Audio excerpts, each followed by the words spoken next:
hopefully we will be incorporating it some more going forward. Kind of when we end campaigns, we can do some training stuff we need to work on, so on, so on. I know training isn't always fun. We've got quite a bit to go over today. Some of it will just be classroom stuff, just kind of sitting here talking. Some of it will be going out and actually doing some stuff. And then at the end, we'll have a little bit of an FTX to kind of put together what we've done and practice some while we're being shot at.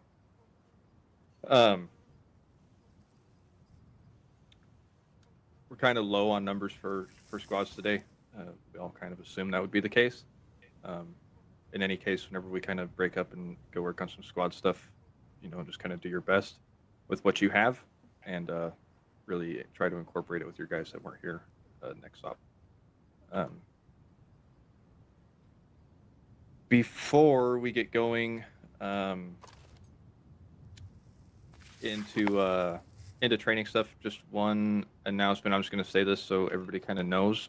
And before I forget, right now on the roster, all three of our squads are full. I think both 1-1 and 1-2 have like one or two guys in an overflow spot on their roster page. I think 1-3 does as well. So right now, all three squads are full. In the past, we've continued to just keep putting people into those squads, which in the end results in like having a situation with 1-1 a few months ago where they had like 16 people at one op. So trying to avoid that some. Instead of putting new recruits into a squad right now while they're full, they'll go into like an overflow squad. And then the day of the op, they'll just get slotted into a squad and position that is needed within that squad. Give them a chance to kind of bounce around some and kind of meet some different guys, run with some different people. And,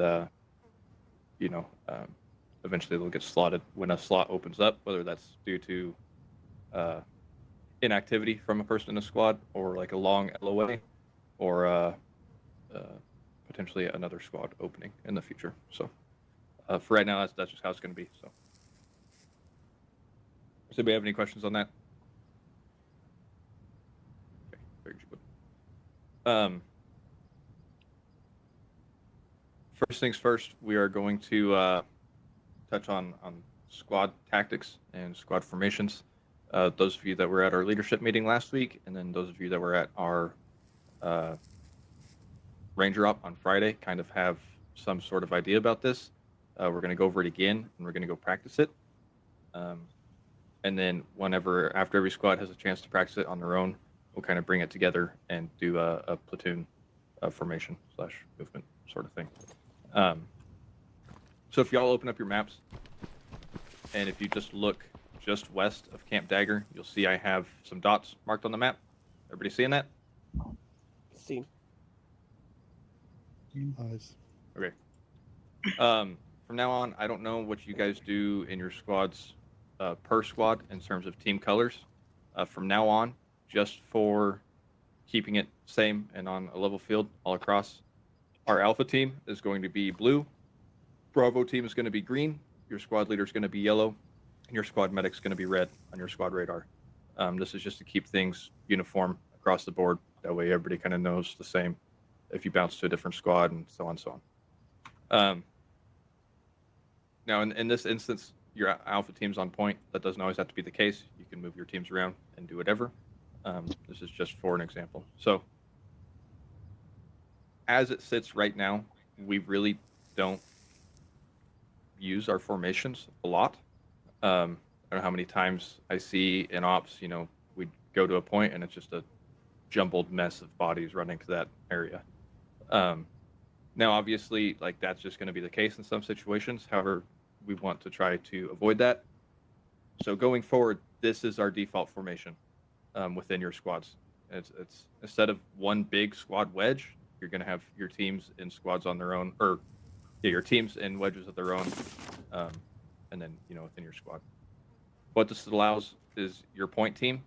If we come under contact as we're moving, your point team can start reacting to that and engaging it, and that allows your second team to then move and either get online as well or move past and assault and deal with the enemy.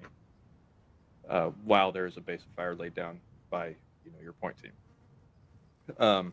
This formation can change some. You can rock one team in a wedge in front, one team in a column, everybody in a column, but the premise stays the same whenever we're reacting to contact. One team will get set up online and they will start returning fire. The other team can then maneuver wherever needed to deal with said threat. Obviously this is kind of like scenario based a little bit. So like if we're, for example, we're going to Afghanistan, if we're walking through the mountains and we start getting engaged and we're being engaged by somebody 500 meters away on top of the mountain, like I don't want one team, assaulting that by themselves. At that point, we can go through and what we're going to do with like our platoon movement and have one squad be that maneuvering element while the other squad is keeping a base of fire. Make sense? I'm going to take silence as a yes. Yes. Okay. Like that's pretty much it. Squad leaders, team leaders, whatever. Whenever we move out, just call for that wedge. Make sure your team's in a wedge. Squad leader, make sure your teams are where you need them within this rough formation, and then you can start moving wherever. You could even do like have everybody in a line and just have wedges to your left and right or whatever. But play with it how you will. But I want to see teams, organized a little bit more and helping each other and working off of each other rather than just a jumbled mess of people running all over the place. Make sense? Yes. Okay. Yeah. A few more things just touch on our squad stuff. I don't know. Mine isn't. I don't know if it's server wide or if it's client. If you look at your compass at the bottom of your screen, your DUI deal, do you guys have lines on yours, or is it just like a blacked out? It's just Blacked out ring. Black. It's Okay. It's normal for me. Ring. Okay. There is a different version of it that you can have like lines in it. Might be something to change on servers or client side. I don't know. We can. I'm not going to run everybody through changing that right now, but I'll figure out how and write it up and put it in our first platoon announcement deal. So you can change it if you want. But essentially what that is it has rings on it, and each ring is 10 meters. So also on that, like obviously you see your fellow squad mates around you on that radar. You can base your spacing off of those rings. So I want to start seeing like, when we're moving, and we're just setting up in security, like I want to start seeing like that 10 meter spacing between individuals. Obviously, yeah. So something I noticed when we're doing, running together, all that stuff, is spacing's really hard to keep because people have really inconsistent speeds. Like they'll just stop randomly or like slow down or start sprinting. So we need to keep an eye on, speed. Yeah. So, shoot a dog. So that's another thing. When we are moving, SLs, team leaders, especially SLs, whenever you're moving, your whole squad, call for a speed, whether that's walk, a jog, or, a run, which is just kind of the sped up jog, or your sprint, double time, whatever you want to call it. So make sure you are calling that out. And like, it is always going to be hard. People stop or do something random. Just make sure that you're paying attention to the guys around you and moving and making sure you're where you need to be. If somebody isn't where they need to be, step up and tell them. Either tell them, hey, get some spacing, or hey, pick it up, move a little faster, catch up, slow down, whatever. And all that just kind of falls down to communication within our squad and making sure everybody's on the same page, moving when they're told to, moving when they need to, and setting up where they need to. But on the spacing, again, in certain situations, like our spacing is just always going to be awful, and in ARMA, it's really hard to have good spacing all the time. Like it's very easy for one grenade to kill us, even if we're 10 meters apart from each other. It lands in between us. It's just how it is. But try to be aware of that, and try to be paying attention to how close you are to the people around you and the situation that's going on around you. if there's a lot of explosions going on and shit's getting hectic, it's probably not a good idea to just start piling up on top of everybody. With that being said, on spacing, I am going to start carrying red smoke in my kit. I don't know how many times I run up on us, whether we're just holding security somewhere, or we're just kind of chilling for a minute, and I just see people on top of each other, and I run up there and say, "Hey, we need to get spaced out more," and people just sit there. Now I'm just going to start carrying red smoke. If I see it, I'm throwing that smoke on your position. You see that red smoke, hey, I need to kind of pay attention and space out or whatever.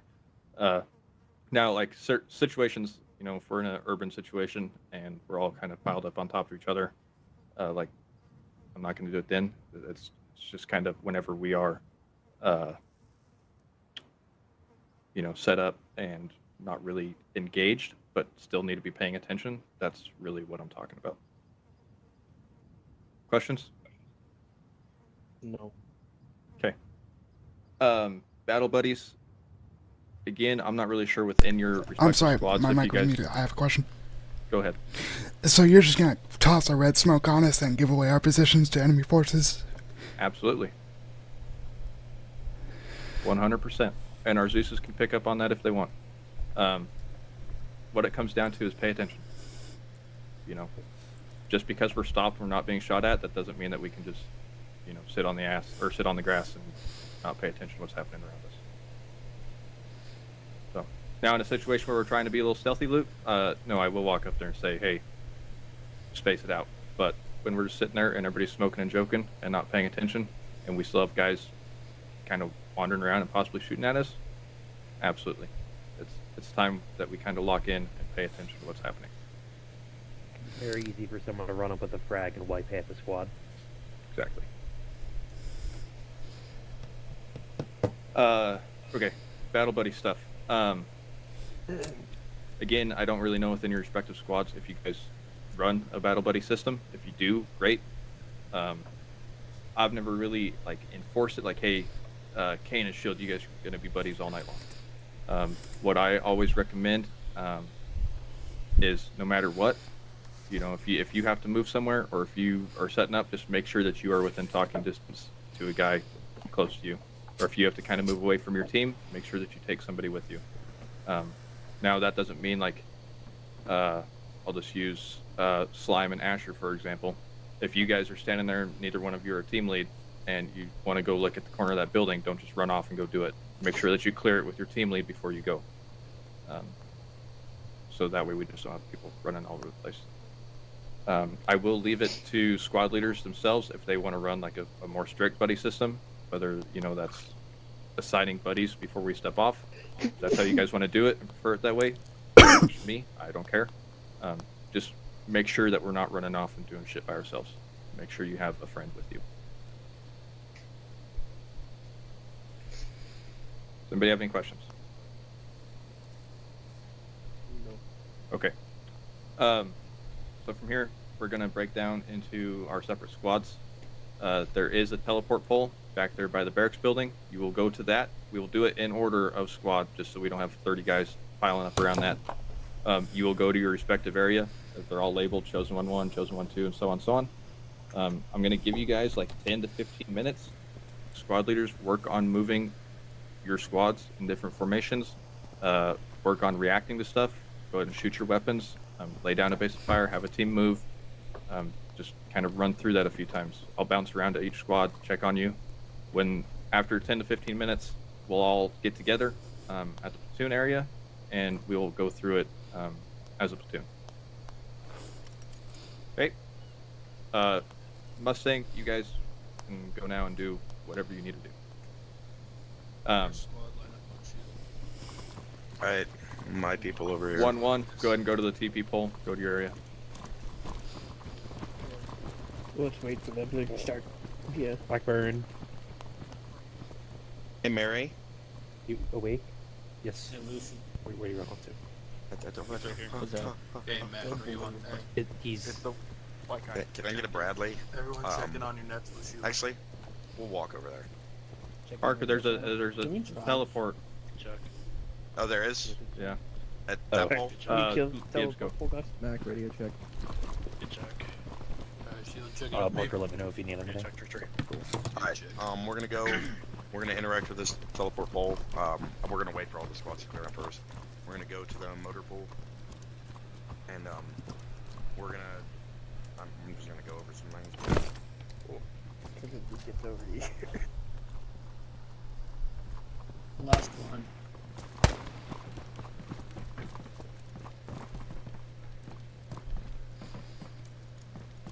This is. Where the? Oh, I think he wants us to practice the formation this way, like. Yeah. We are getting on the field to practice it. Can y'all hear me? I can. Yeah. Yes. Okay, cool. Alright. All right. Let's So, start Bruce- with the wedge. Alpha, go ahead and lead us.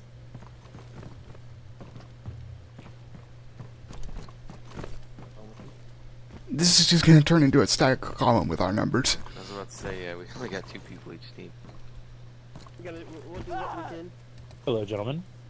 Hi, Mary. Hello. If y'all would like, I could spawn units. Anyone? Just let me know. I'm here to help. I don't know what's going on. Yeah, right now we're just starting our formations and shit. If you want to put a couple guys down range, that'd be cool. Copy. Any particular? Just, Could Arkip get a heal? give us what we're dealing with for the main campaign. What the? So these guys want the What happened to you? So, I know some of these guys weren't at the Ranger Up on Friday. I was. Gotcha. I have no clue what I'm gonna talk to Glacier real quick. See how I'm gonna do this. I don't know if the faction, because it's in depth. I don't know if in depth friendly or not. You know. You can make some enemy with the Yeah, no, thing. I know. Yeah. I don't want to spawn them and then immediately let you guys up, unless you want that. If yeah, you would sure, have why not? Sure. Okay. I'll be back shortly. Lovato, So wait, what are we doing? I was down. What's up? just getting formation set up back here. That's all. Oh. I mean, I think that's why Mary's here right now. What the fuck? Yeah. What's the net gonna be on? Usually it's 32.1.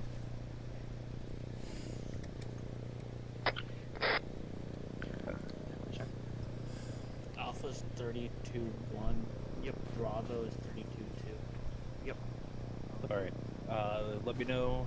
I'm ready to spawn them. They're gonna be immediately hostile. So Okay. I'll- Yeah. Are you gonna stay with us? Or are you I'm gonna- like, what about? I'm gonna bounce around, but I'm gonna stick with you guys until I get called somewhere else. Sounds good. Helicopter. That's a good question. What's a good channel for you guys? I'm kind of just freeballing it right now. I'm on short range 32, long range 30. If you want me to be on a separate long range. Nah. That way we're easily Yeah, we'll just communicate on 32. Does that work for you, Mayor? Yeah, it's fine. Long range, you said? Short range. It's all God right. damn, look at that antenna, boy. Yep. God damn. What do you do? You're supposed to be over there with Gibbs. Radio check. Look at that goddamn antenna on that motherfucker. Jesus. Hello. You're overcompensating. Just a tad. Just a tad. Hey, no one will ever lose to Uh-oh. the crowd. That's for sure.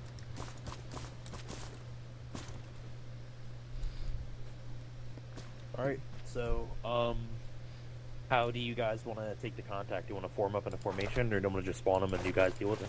For the Limited map, we have, I think we should perform into like a staggered column. Well, There's no the- room, but They're kind of with the standard formations is the echelon left, front, Yeah, HQ kind of. we kind of don't have our squad size is kind of low. Like each team only No, has you're 2 fine. people. Nah. I just shoot him. I mean, we could always do a staggered column formation, really. Just get into a rough formation. You don't have to have it proper. Yeah.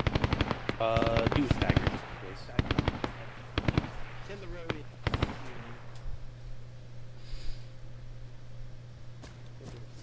Stagger columns in. How wide?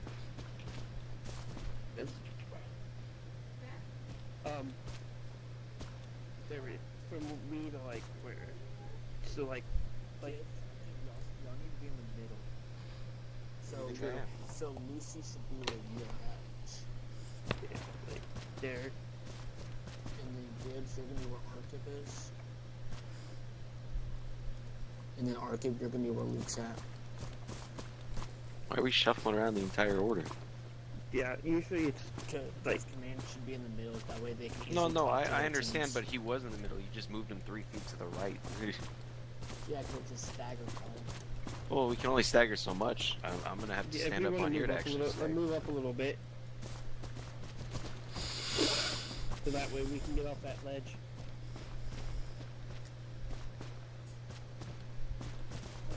Luke, you gotta move. This is how they're talking. Luke. How it should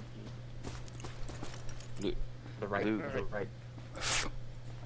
Can you not hear me? I hear you. You're not the one giving orders, though. No, I was already Did in you not staggered get- position. Relax, relax. He told me to go where you were. Okay, I didn't Correct. hear That's that. what he said. Well, that's why you don't just immediately like freak out. Okay, guys, calm down. All right, let's start. One thing. I'm not going to be able to spawn infantry because we're level with the friendlies. So like if you shoot bearing south, you're going to hit 1-1. To kind of just That's a risk I'm willing to take. yeah, but it's not going to be. It's going to be live fire. You guys can simulate, but I'm not going to actually spawn units because I don't want to interfere with other people. Gotcha. Okay. Couldn't you put like targets down? Correct. I should be like able to. Like you know what I'm talking about? I can't Yeah, talk the today. flippy targets. Yeah, like the pop-up targets. We'll pretend those are our target, our bad guys for the day, and then we can do that. Those yellow pop-up targets, like in the fucking. Give us rest in peace. Goodbye. Oh. Yeah, exactly. Why did Lucy? Signature looks like.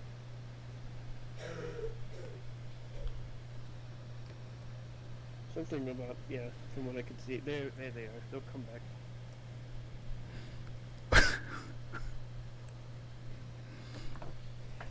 We'll wait for Lucy to come back. Yep. While you get set up. Hey, Ellenwood, you're here, right? Yeah. You had said something about the rings on the radar. I don't see those. Like mine's just Yeah. like a solid circle. So I think it's a server side setting that I got to go in and change. Yeah, it is. No, because I got the rings. It might be client then.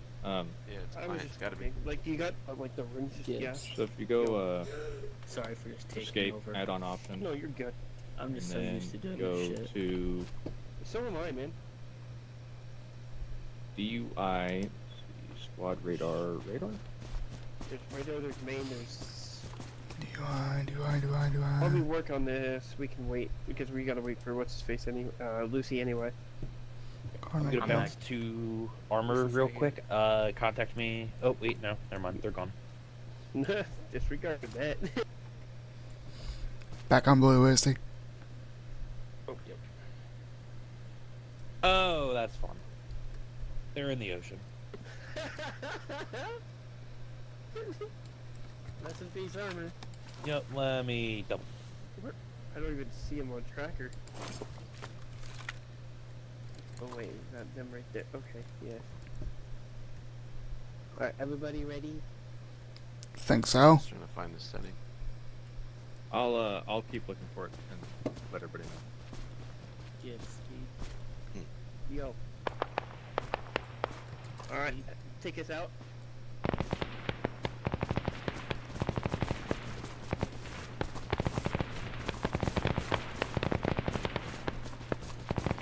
Remember there are, alleged live targets, so, people.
we kind of broke down.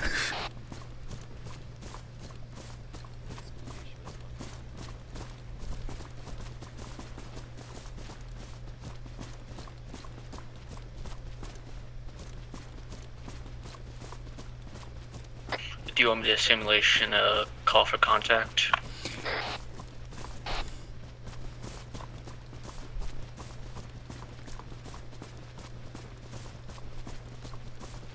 Do you want to? I think you're on the wrong net for Gibbs. Shit, my bad.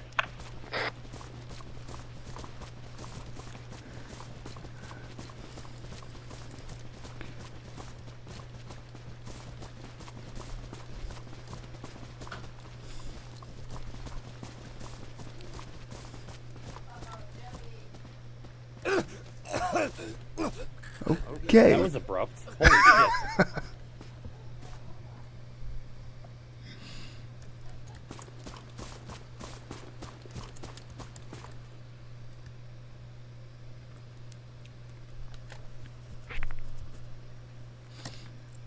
Hold on. This is why we're training. Hey, Gibbs, you might want to give us a standard frequency to be on. I'm on Tech 2. Yeah, I'm bouncing back and forth. Just put it and go on 32. Yeah, Good just run answer. 32. It'll be fine. Okay. We have a low enough members. Okay, yeah. That was just automatic, so okay. no, Because you're I good. keep going back and forth. Lewis, for your radio set is 32. Already did. Do you want us to go all the way to the very back? Like, go back to the beginning to reset? You- Because we're almost running out of room. Yeah. No, you guys could just, if you continue down there, you could probably push backwards. Yeah, we just turn around. Turn around and do another formation along the way. Yeah. Mm-hmm. Yeah, we can do that. Yeah, but if we start shooting, we're shooting towards, like, everyone else. Everyone's already doing the thing. I'm tracking where everybody is. Alright. So as long as we don't shoot, that way we're good. Just Alright. keep it down range, and you should be fine. If you Yeah. go a left or right, then it'll be an issue. What if we fold Gibbs into the middle, kind of like a 5-point on a card? We've Never had that one before. Okay. We We I could thought do we it- were just sticking to like standard formations We could do a diamond formation. for like the yeah. We could do that. Yeah, we can do that. All right, I'll hold the back with the auto then. Well, aren't we flipping around? Yeah, we'll flip around. Or I was gonna say have. Lucy, you're gonna be to my right. And I'll Okay. kind of be in the middle. Like, Lucy, you're supposed to be, like, parallel to me. Yeah. Or are we doing Diamondback? Or am I crazy? No, So, Lucy's right. I think. Yeah, because we've got Gibbs. you're We supposed to got be, the like, in the point. center, kind of. Trying to figure out where then- everybody's sitting up. Hold on. I'm kind of in the center of everybody. You're supposed to be there, then Lovato and Luke are supposed to be holding the rear. Yeah, which is a little tight formation, but Yeah. it's because we have our. It's because our low pop. Like, if Arctic was still here, he'd be sticking with you the entire time. Oh, I know. Y'all ready to step off? Yeah, Training them I'm good. specifically on that one formation, or is it just All right. standard movements that they can do? Alright, do you just want me to give, like, a random contact call? We should have the yellow contact up there. It's up there. I'm not sure, but Yeah, we can just have.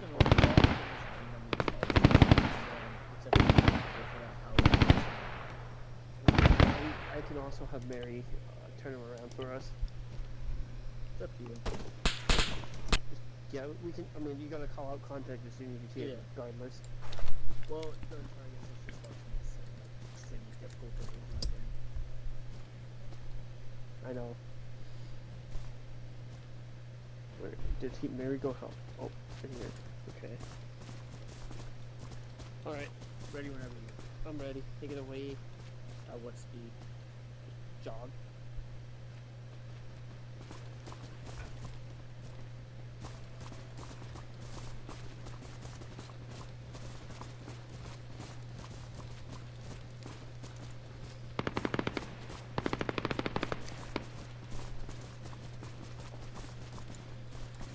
How's it that I'm faster than you? I don't know. That's what I'm wondering myself. No, I'm not. Change your toggle your change of pace, Luke. Double tap. Yeah. C.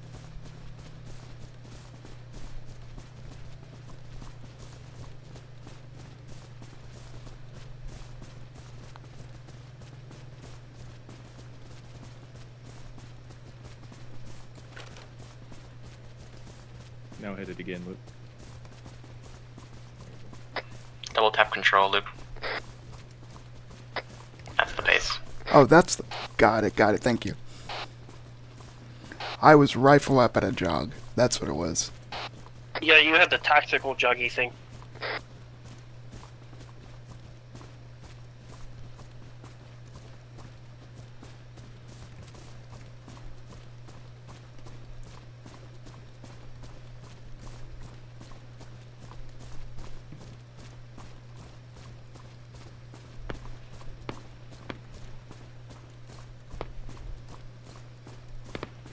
Contact front. Contact front. I just, yeah. Oh, Lotto with me, flank right. Anybody else just see that dude hop over the wall?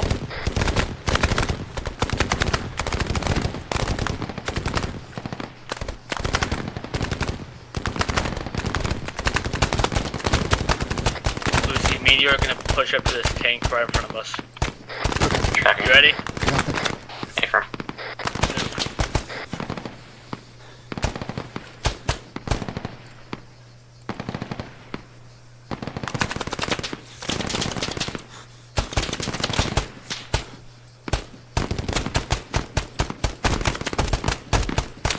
Blue team set. Guns down, reloading. Luke, let's go, move. Triple time.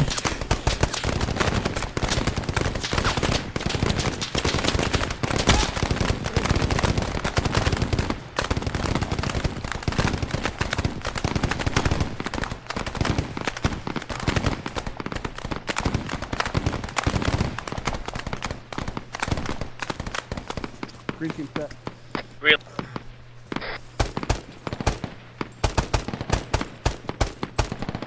Green team, are you set? Guys, hold fire. Hold fire. Ceasefire. Guys, blue 4 assets are friendly.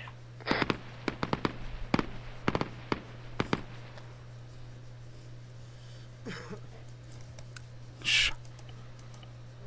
Okay, bruise myself.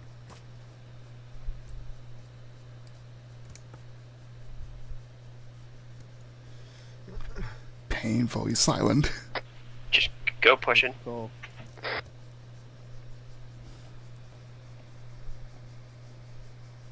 Alright, they're coming up. This would be a perfect thing to test bounding. That's kind of what we were kind of trying to do at the same time. Yeah, it's what we were trying to do. A little bit far in terms of cover, but still conceptually accurate. If there is no cover, you get thrown into the prone. Technically, you would pop white smoke. Because ARMA has the funky way of using white smoke, enemies can't see through or it won't shoot. But every other smoke they can see through like it's nothing. Like it's not there. Alright, we're gonna bounce. Green team, if you want to push forward, Okay. blue team will hold back. There's not much to bound with anymore. Copy. Green, Just do it. green just popping do- smoke. Yep. Smoke out. Especially in a wide open field, that's what you want to do is pop smoke and get the hell out of there as quick as possible. Pushing forward. Greens. Yep, lay down fire. Pretend you're. Don't shoot. Don't actually No, do not engage. shoot. Bang, bang, bang, bang, bang, bang. Setting at the smoke. I'll pretend it's cover. Set. Green team set. Blue team moving. Smoking further.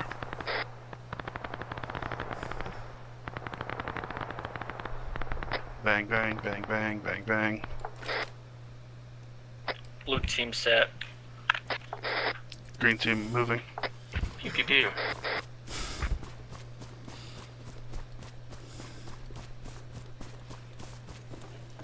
Green set. Blue team moving. Bang, bang, bang, bang, bang, bang. Down to the wall.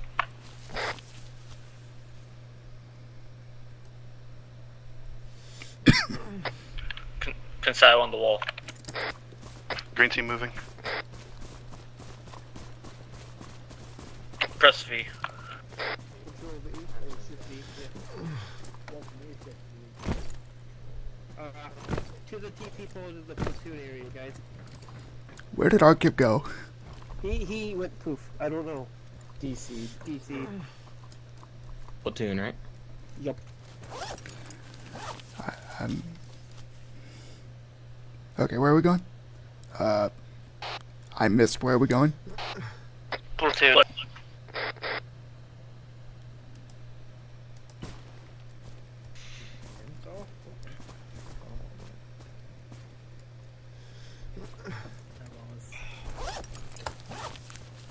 Youth on, go red. Okay. One, when I want you to stand on that road. 1, 2, just stand on that road over there, just so I keep everybody apart. 1, 2 over here on this road.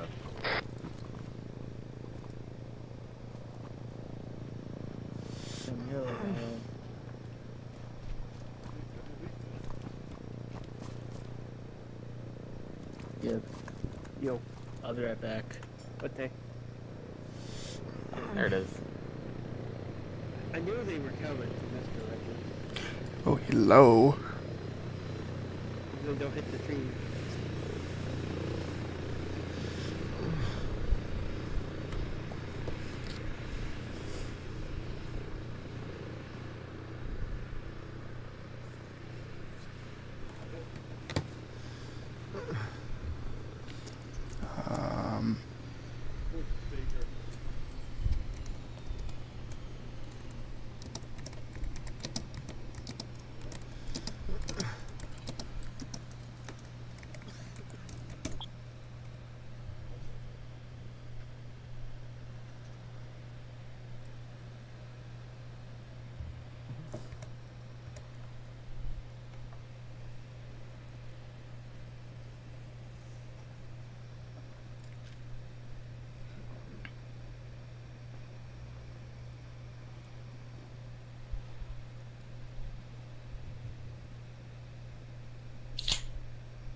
How you liking it, Lucy? What's up? How you liking it over here? Awesome. Just wait till next week if you're gonna be able to show up. Oh yeah. Oh yeah. It's gonna be Wait, fun. Huh? Next week is our actual our first op in our new campaign. What's This is the just campaign? a- Who are we fighting? We're fighting the Taki, like ISIS, I guess, or the IRS as it is called now. So we're going to Afghanistan, or like Correct. Middle East. And it's gonna be a little snowy, I believe.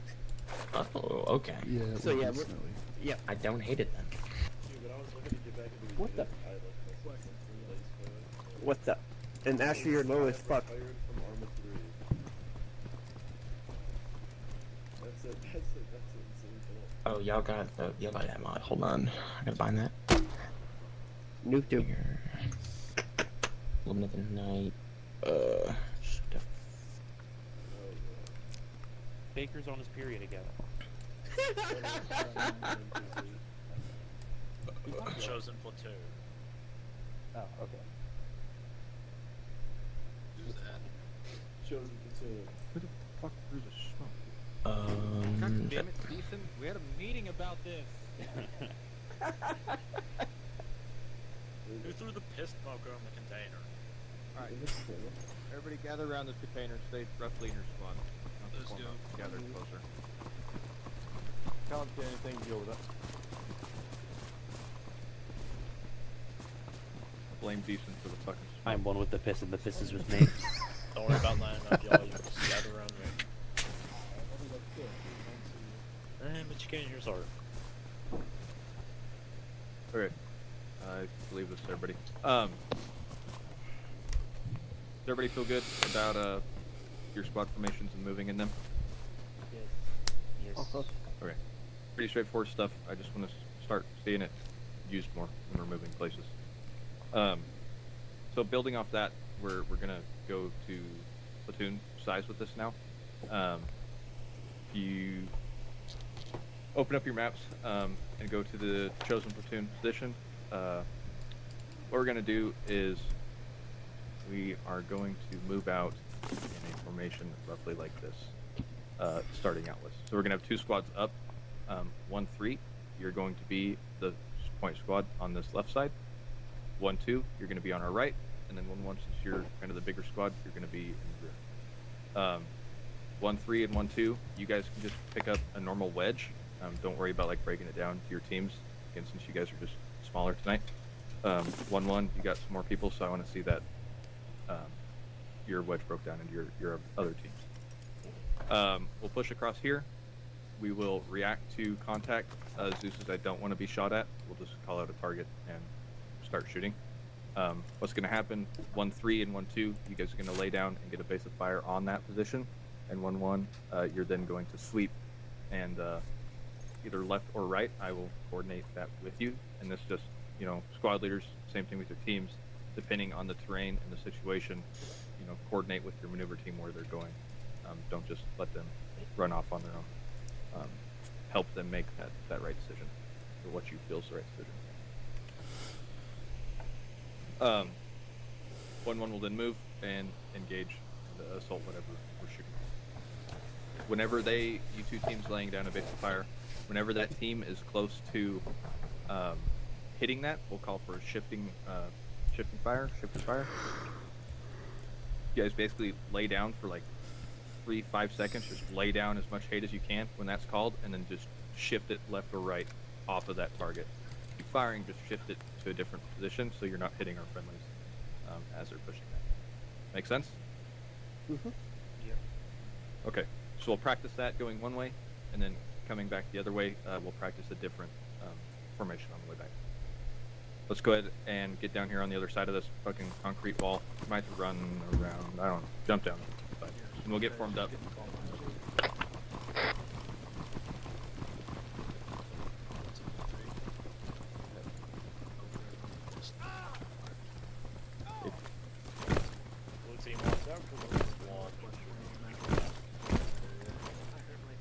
Copy. Don't fall down a cliff.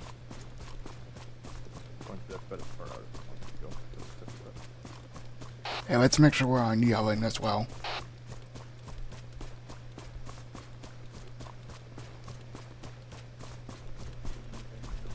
A little bit, yeah. Hold on, I'm fucking that fucked me.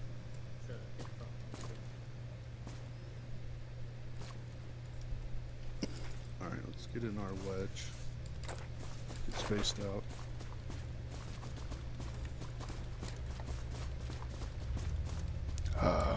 People are rubber banding, so.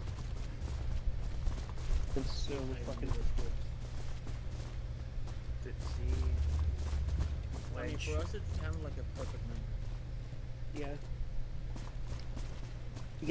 I can have Lovato and Luke on my right, while you guys go left. Well, Vado, weren't you a machine gunner a while back? Or Gibbs. No, I was infantry, but now I'm AT. Oh. Gibbs. Yo.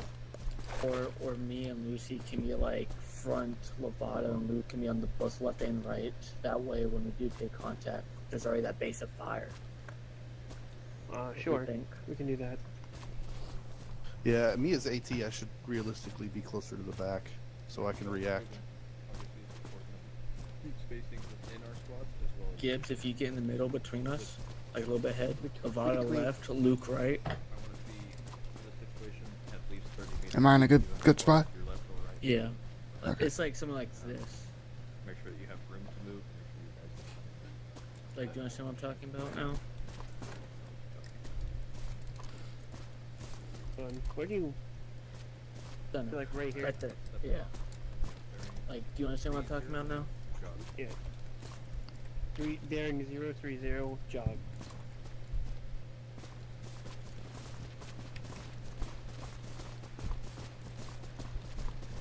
Just watch your spacing. Yeah. Y'all.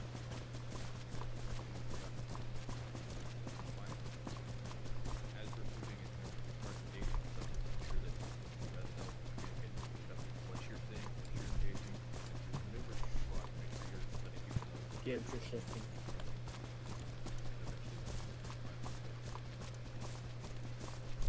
You're shifting.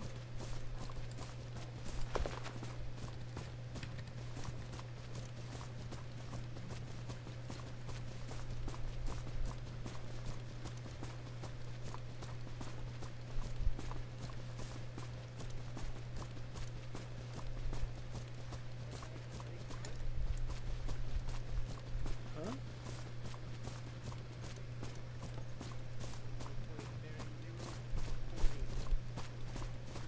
To engage? What do you want us to do?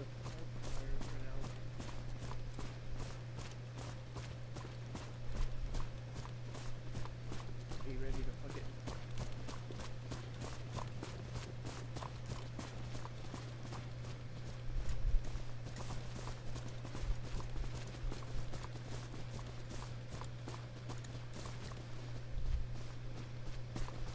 We don't have a fucking. We're gonna have to go off of this.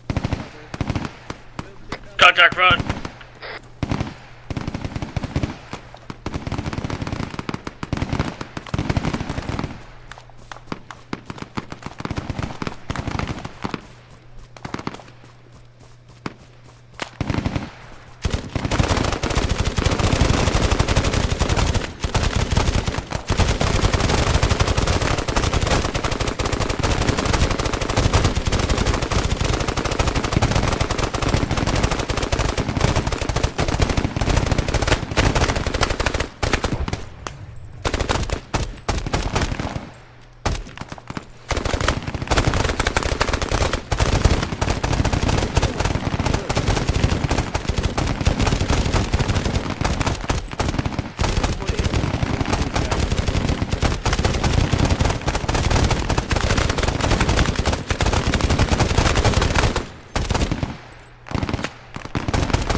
Slow it down. Just keep firing, just slow your fire rate down, guys. Copy.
we'll take the right.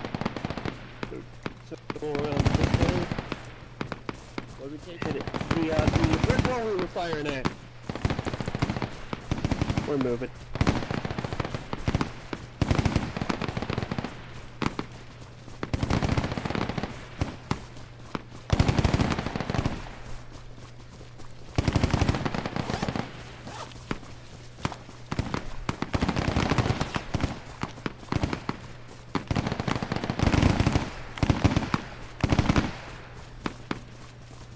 On you, is it? Pretend they're dead. Yeah.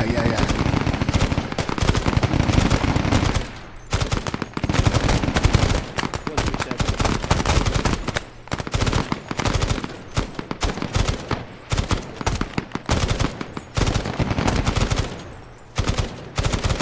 Please fire! Reloading.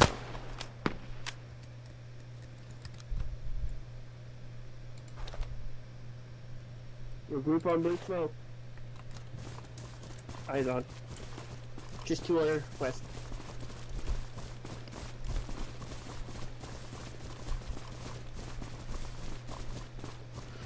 .360. We'll cover the northeast. Lovato got northeast. We've got northwest. I got north. Blue team was full security. Find a position if you can. Go ahead. Hey Mac, if you want to focus for go ahead.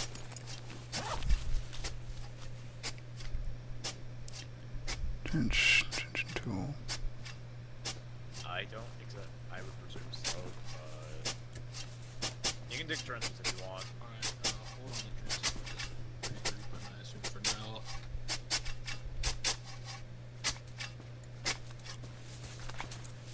Oh.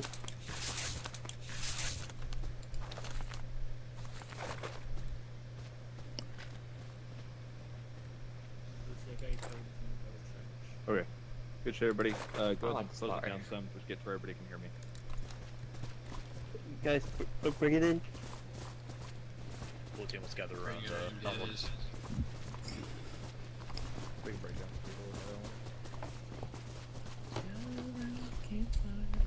Okay. Good. Not quite what I was initially going for, but it worked the same. Like when initially, I just wanted you to go shortly around us, and assault what was there in front of us. Should have called you on the radio and told you that, but it still worked out. Essentially, the premise, guys, is we're not moving. Once we take that contact, we're not moving unless we have teams or squads set up covering our other squads as they move, right? We want to always have fire going down whatever's shooting at us. I know that they are AI that we're fighting, like they're just bots, but suppression does work on them. So whenever we do get engaged, it's important to get that fire up, whether we're shooting at them or hitting them or not. Just get fire headed that way, and it helps us move the rest of the platoon. Right? Make sense? Mm-hmm. Okay. So like that was at a platoon level. Think about that in your squads now. Same thing whenever you're moving in your squads. Whenever you're assaulting something, make sure that you always have cover set up, whether that's suppressive at the time or they're just set up and watching. Make sure that you have that cover set up and you're not moving a team without just willy-nilly. Make sense? I was question. Yeah. I was under the impression that suppression didn't work for the AI. It does. We have I don't remember what the mod's called, but we have a mod for that. Oh, a mod for it. Okay. Yep. Okay, never mind. It affects their accuracy and it affects like their I don't know what all affects, but it does help. Okay, good. Okay. Could I touch up on grenadiers? Yes. My personal preference, I don't know about anyone else, but when you're assaulting something so close, such as these guys in the wall, try not to 40 mic, because if you do get the wrong adjustment and you shoot too close, shrapnel's going to end up hitting your teammates, and that's not what you want during an assault.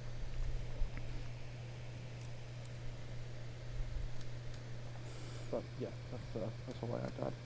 Okay. Before you guys cross, like, when you guys are shooting and you're about to cross, you should let them know, because they might hit friendly fire. Yeah, that's what when we want our squad leaders talking, and same thing with your team leaders and within your teams. Whenever you're moving, make sure people know that you're moving, and where you're moving to. That way, especially whenever we are laying down a bunch of suppressive fire like that, and we are assaulting something. That way, we can shift our fire and we can adjust while we're still keeping the fire up, and we're not going to be shooting our guys in the back. All right, we're going to do one more thing. We will fire at the end, or roughly towards the end. We'll do it fairly quickly, so we can carry on with the rest of training. We're going to do the same thing, but instead of having our squad set up like they were, we're just going to be in a essentially platoon column. So, same thing. 1-3, you have our guns. I know 1-2 is one, two is as well, but 1-3 typically you have our guns. You're on our point. That whenever we do get engaged, if we are expecting it, you can get that fire up fairly quickly. I want you in a wedge as well. 1-1, you're in the middle with your teams and your wedges. 1-2, you're bringing up the rear. What we're going to do this time is we're going to be moving back to our starting position. We'll just call out, say that there's targets on the rocks up there. We will start suppressing it. Once that starts getting suppressed, 1-1, you're going to break it up, move either to the left or right of 1-3 fairly closely, and just get set up and begin engaging as well. Are we actually shooting or dry fire? We will actually shoot. But we're not going to get shot at it. Like, no, we're not getting shot at. I just wanted to confirm. So 1-1 is getting online with 1-3? Yep. You can down pass them just a little ways and close the distance some, but don't assault it. Just get fairly closer and lay down and get a base fire as well. If you don't have ammo, it's fine. Don't worry about it. There's a chance to reload. Dry fire. Just yell bang. Once 1-1 moves, 1-2, I want you moving up into their position and setting up and holding our rear security. Good? Got it. Okay. All right, let's go ahead and get formed up. Same thing, 20 meters between your squads for spacing. Keep good spacing between your teams. So we're bringing up the rear. Correct. How do you want to set up? Same thing.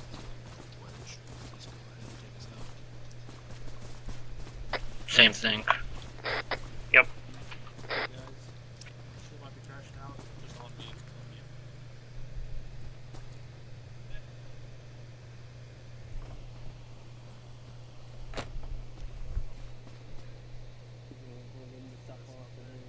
Yes.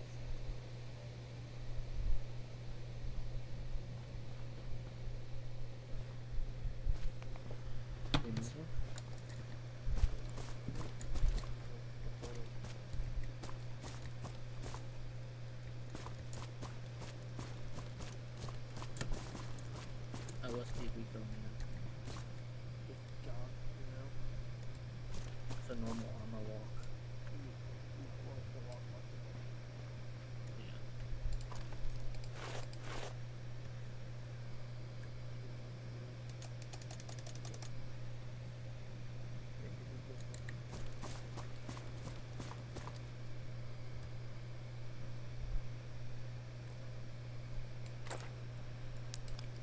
Why are we holding still? Because we're holding up rear and we have to wait on 1-3 and 1-1 to move.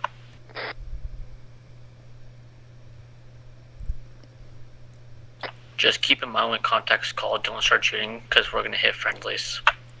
Yeah.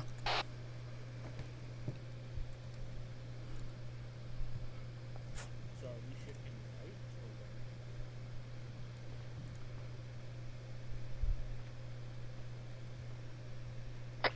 So we'll just shift to where 1-1's position was when they go in line with 1-3 and start pushing past them. We're gonna go.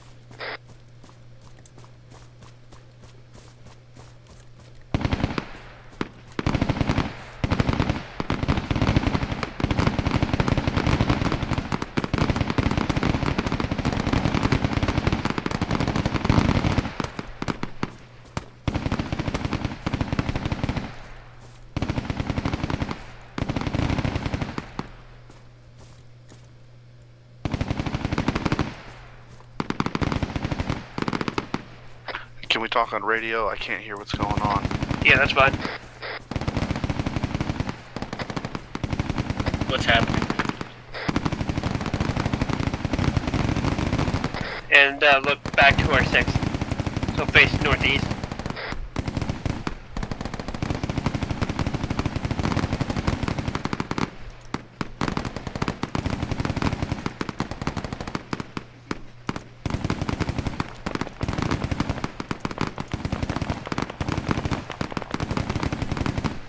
Luke, Lavada, go in the prone.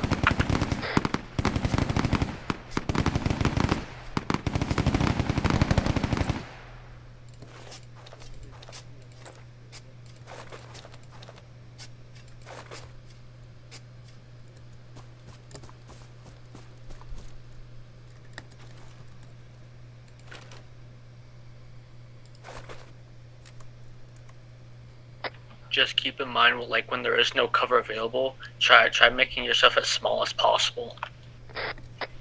We're gonna start regrouping. Let's start going toward them. I don't know wherever we must be regrouping here.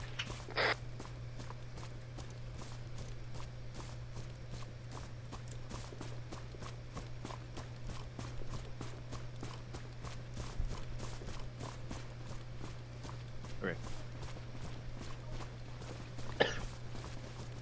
Good shit, guys. I know, like, we didn't maneuver and engage what's in front of us, or, you know, assault that position. It's fine. Just dealing with the contact that's there. Essentially, I just wanted to see squads move again. Good work keeping space between squads. Good work getting suppressive fire laid down fairly quickly. And 1-1, same as soon as whenever you got laid down up here. And getting cover set up as you're doing so. 1-3, I know, like, in a situation like that, like, immediately don't worry about digging in. Move to the closest cover you can. And start laying down that suppressive fire. Obviously, we're in the middle of a big open field where there isn't much cover, so. And then 1-2, good job just setting up that security. It's not the fun job, I know, but like in a situation where we're expecting contact from all over, you know, we got to maintain our security and have all guns on front.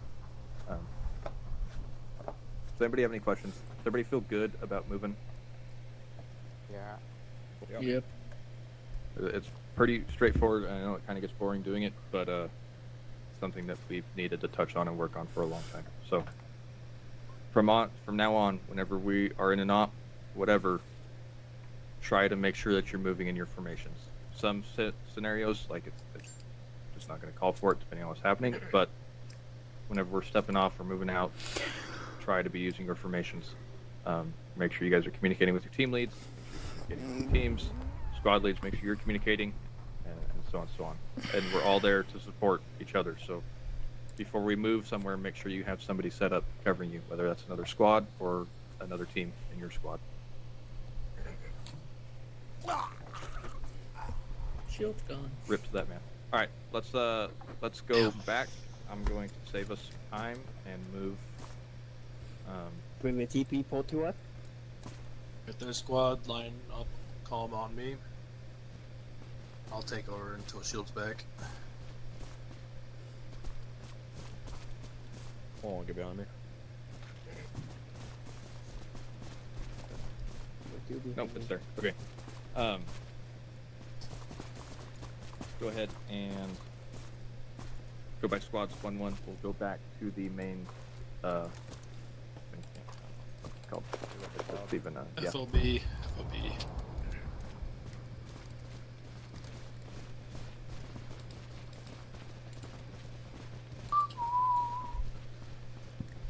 All right. We are headed back to the Bob. All right. 1-2, go. 1-2, walk on me. 1-3, damn. Hello. Button. The fob, right? Yup.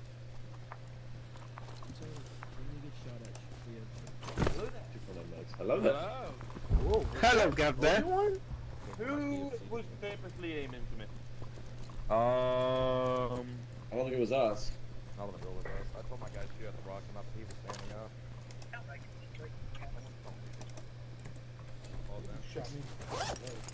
Pop all these.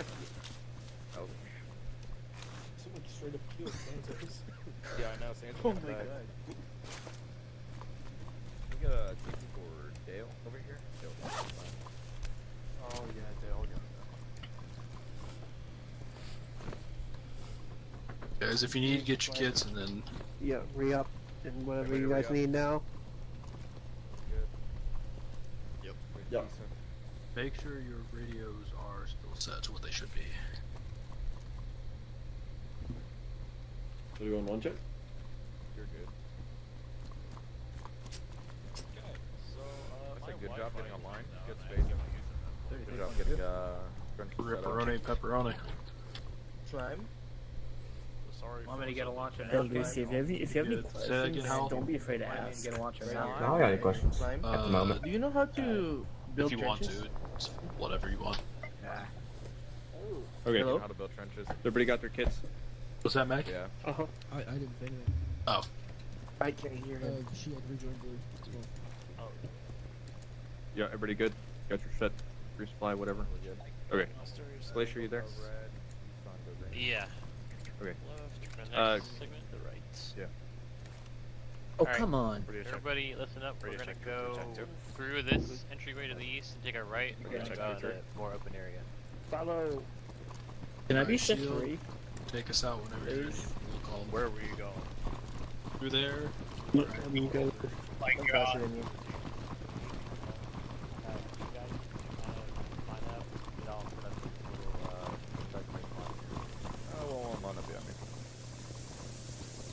Just make sure you can get eyes in over here. So if there's too many people, someone crouch, like the person behind you can see. You saw and get behind walls. Single, you made it. Did you splice the wires in your house? What are we doing? I don't know. Lucy, line up on me, okay? Find me. Could you move a bit more to the right so we're not behind the glitched guy? Yeah, copy. Alright, formation. Consolidate. Guys can get up close to each other since we're just in formation. There you go. Owl. He's not that bad. Get up I close to him. suggest you guys don't line up so everyone can see equally, but it's up to you guys. There's a lot of space you can kind of spread out over here. Okay. Go ahead and do that, guys. That way we can Why not? watch this demonstration. Line? Yeah, that works. I don't care. Time to block. Yeah. Lucy, you good? Real quick so I can see him Lucy's from losing No. connection. It looks like he's crashing. Alright, welcome to the next segment. We're not going to spend too much time on this particular one because it's not too in-depth. Just a quick little rundown of some things that I'd like people to know and understand going forward. We're going to first start out with PIDing infantry targets, or just man-to-man, pretty much. So you guys are going to see a few demonstration models being pulled in. Some of them are going to be bases of friendly, and some of them are not going to be friendly, stuff like that. This is going to be the baseline for the next campaign. Kind of want everyone to realize the differences that you're going to encounter, because it's going to be pretty easy to fire upon them and say, oh, well, this guy looks like an enemy, so I don't really know if he's good or not. So, as you can see, we got quite a few different selection here. I hope most of you read the war now and understanding the kind of volatile situation we're going into. So, to kind of speak on that a little bit, Taliban is going to be considered green for or semi-friendly. So, for that, this is one of the Taliban you will most likely encounter once we get into the main ops. So, one thing I want to go over, this being Taliban and this being ISIS or ISR, whatever you want to call them, wearing predominantly black clothing and going to be the OP4 you see. Does anyone know what this guy is wearing on top of his head? Anybody at all? Turban? He's wearing a turban. Yes, thank you. And what is this guy wearing on top of his head? Anybody know? There's a Shiesty. smog. Yep. So perfect. So, I want everyone to know the key differences. So when I say, for example, an HPT's got a yellow turban, it's going to be, that color, but is that thing but yellow. So, and then if I say he's going to have a red shamag, he's going to have that thing on, but it's going to be red. So, that's going to be one of the key differences you're going to notice. The Taliban do tend to wear a bit more lighter clothing, and the ISIS tend to wear darker clothing with some, more deserty camo, as you can see. They do kind of use the same weaponry. they'll have a lot of the same weaponry, AKs, M4, stuff like that. Even vehicles will most likely be similar going forward. This guy in the middle is actually most likely some of you probably thought, oh, it's like a Taliban Special Forces guy. This is actually going to be ISIS Special Forces. There's not real way to kind of distinguish this. So going forward in the campaign, you only be able to fire on AI if they already shoot you first. So it's typical insurgency, Afghanistan combat, but just going forward, hope everyone can understand that. This guy might look like a friendly, depending on, your knowledge of the current political area of Afghanistan, but he is actually going to be an enemy, so just keep that in mind. And these two guys over here, these are just some civs that are also placed down. So you kind of can see the similarities. These guys have a lot of similarities with the Taliban, especially, except they just don't have weapons and they don't usually wear turbans or shamaks. So that is just the gist of human PID I wanted to go over with everybody here. And then anyone that doesn't show up today, please reiterate this. We're going to try to limit friendly fire, or hashtag somewhat friendly fire with Taliban, and just making sure we don't shoot civilians as well is always something I kind of concern myself about. And going forward, interrogations will sometimes be part of the ops. It's not going to be every single op, not going to be every other op. Sometimes if the op calls for it, there will be some guy to interrogate. So I know we've had issues in the past with it, people shooting the interrogatable guys, so I'm going to cut down on that as well. So hopefully this model will assist, and going forward, these things will be more ironed out. You're not going to say, oh, he's kind of wearing a red hard hat. That was a pretty lazy way to identify a guy. In my defense, I don't really know what else I would have put on him. So going forward, anything that's like an HUT, you will know in advance. So that's just the human center of it. Is anyone have any questions on what the Taliban or ISIS is going to wear when we actually do the main ops? Something tangentially related. You mentioned Green 4 at the beginning? Yes, Green 4. Can you reiterate that, please? Taliban. Taliban is considered Green 4, so if anyone's not really privy to what that means in terms of our mission making style, Green 4 is obviously not super friendly like how it is with Blue 4 to Blue 4, but they are still technically friendly and allied with us. So for example, we're going to be on an installation Taliban technically owns now. If you guys read the Warno, so it was part of the screenshot section. It's an old A&A base that the Taliban now has and has invited us to go in there as guests. So the Taliban is going to do their best to work with us, and we're going to do our best to work with them. If you have any misgivings about that, too bad, just how the ops going to be. But yes, Taliban is considered Green 4 for all extent purposes. And then the ISIS and the Spec Ops are Op 4, correct? Yes, Op 4, correct. ISIS, these two guys right here will be Op 4. They'll always be shooting at you. They'll That's always your be very, normal very angry with day-to-day you. Yeah. when it's the Special Forces. Right. You won't see these guys too much. It's just if you do see them, it's a particular thing. Maybe you need to look around, like why this guy's here, all that stuff. All right. Any other questions? All right. Cool. We're gonna move these guys to the side. Now we're gonna go over something I think is more important, especially with how the ops have been going recently, and in terms of vehicle callouts. So I'm gonna spawn these in. Just give me a moment to kind of make sure they're all filled in over here. We're gonna be going through.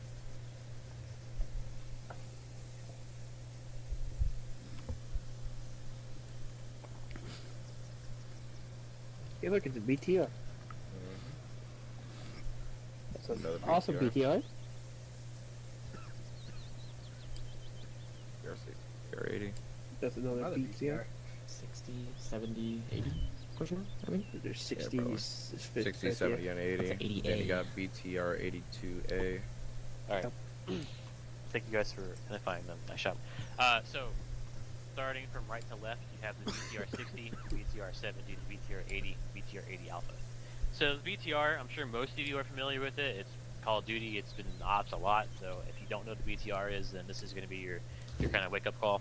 A BTR is pretty much a wheeled APC or armored personnel carrier. As you can see, it's got 4 wheels on each side, so 8 wheels total. It transports infantry. You guys probably seen them on top or inside before.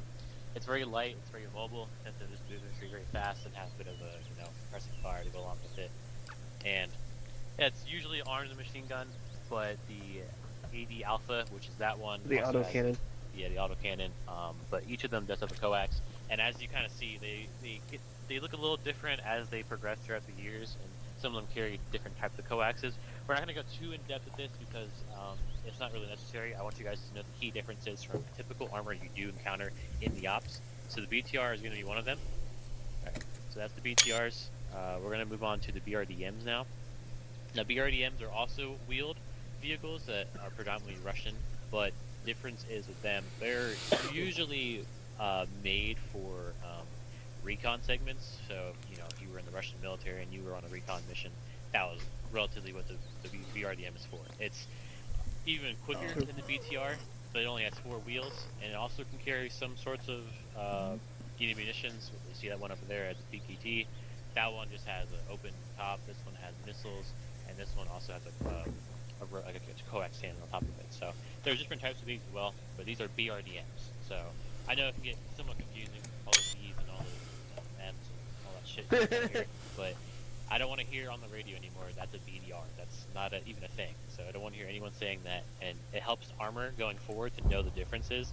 If you say there's a BMP coming down the road and the BTR, then it's like There's a big difference between the BMP and the BTR. BMPs are tracked. Correct. Thank you. So that is it for the Russian wheeled vehicles. We're going to kind of dip into something that you might not always see, but it's traditional for insurgencies to kind of use these. For this campaign, it'll also be a few more, but we're going to go through technicals now. I'm not going to spawn every variant possible, but this is the Land Rover technical. It has regular variant, M2 variant, and then the SVG9 variant.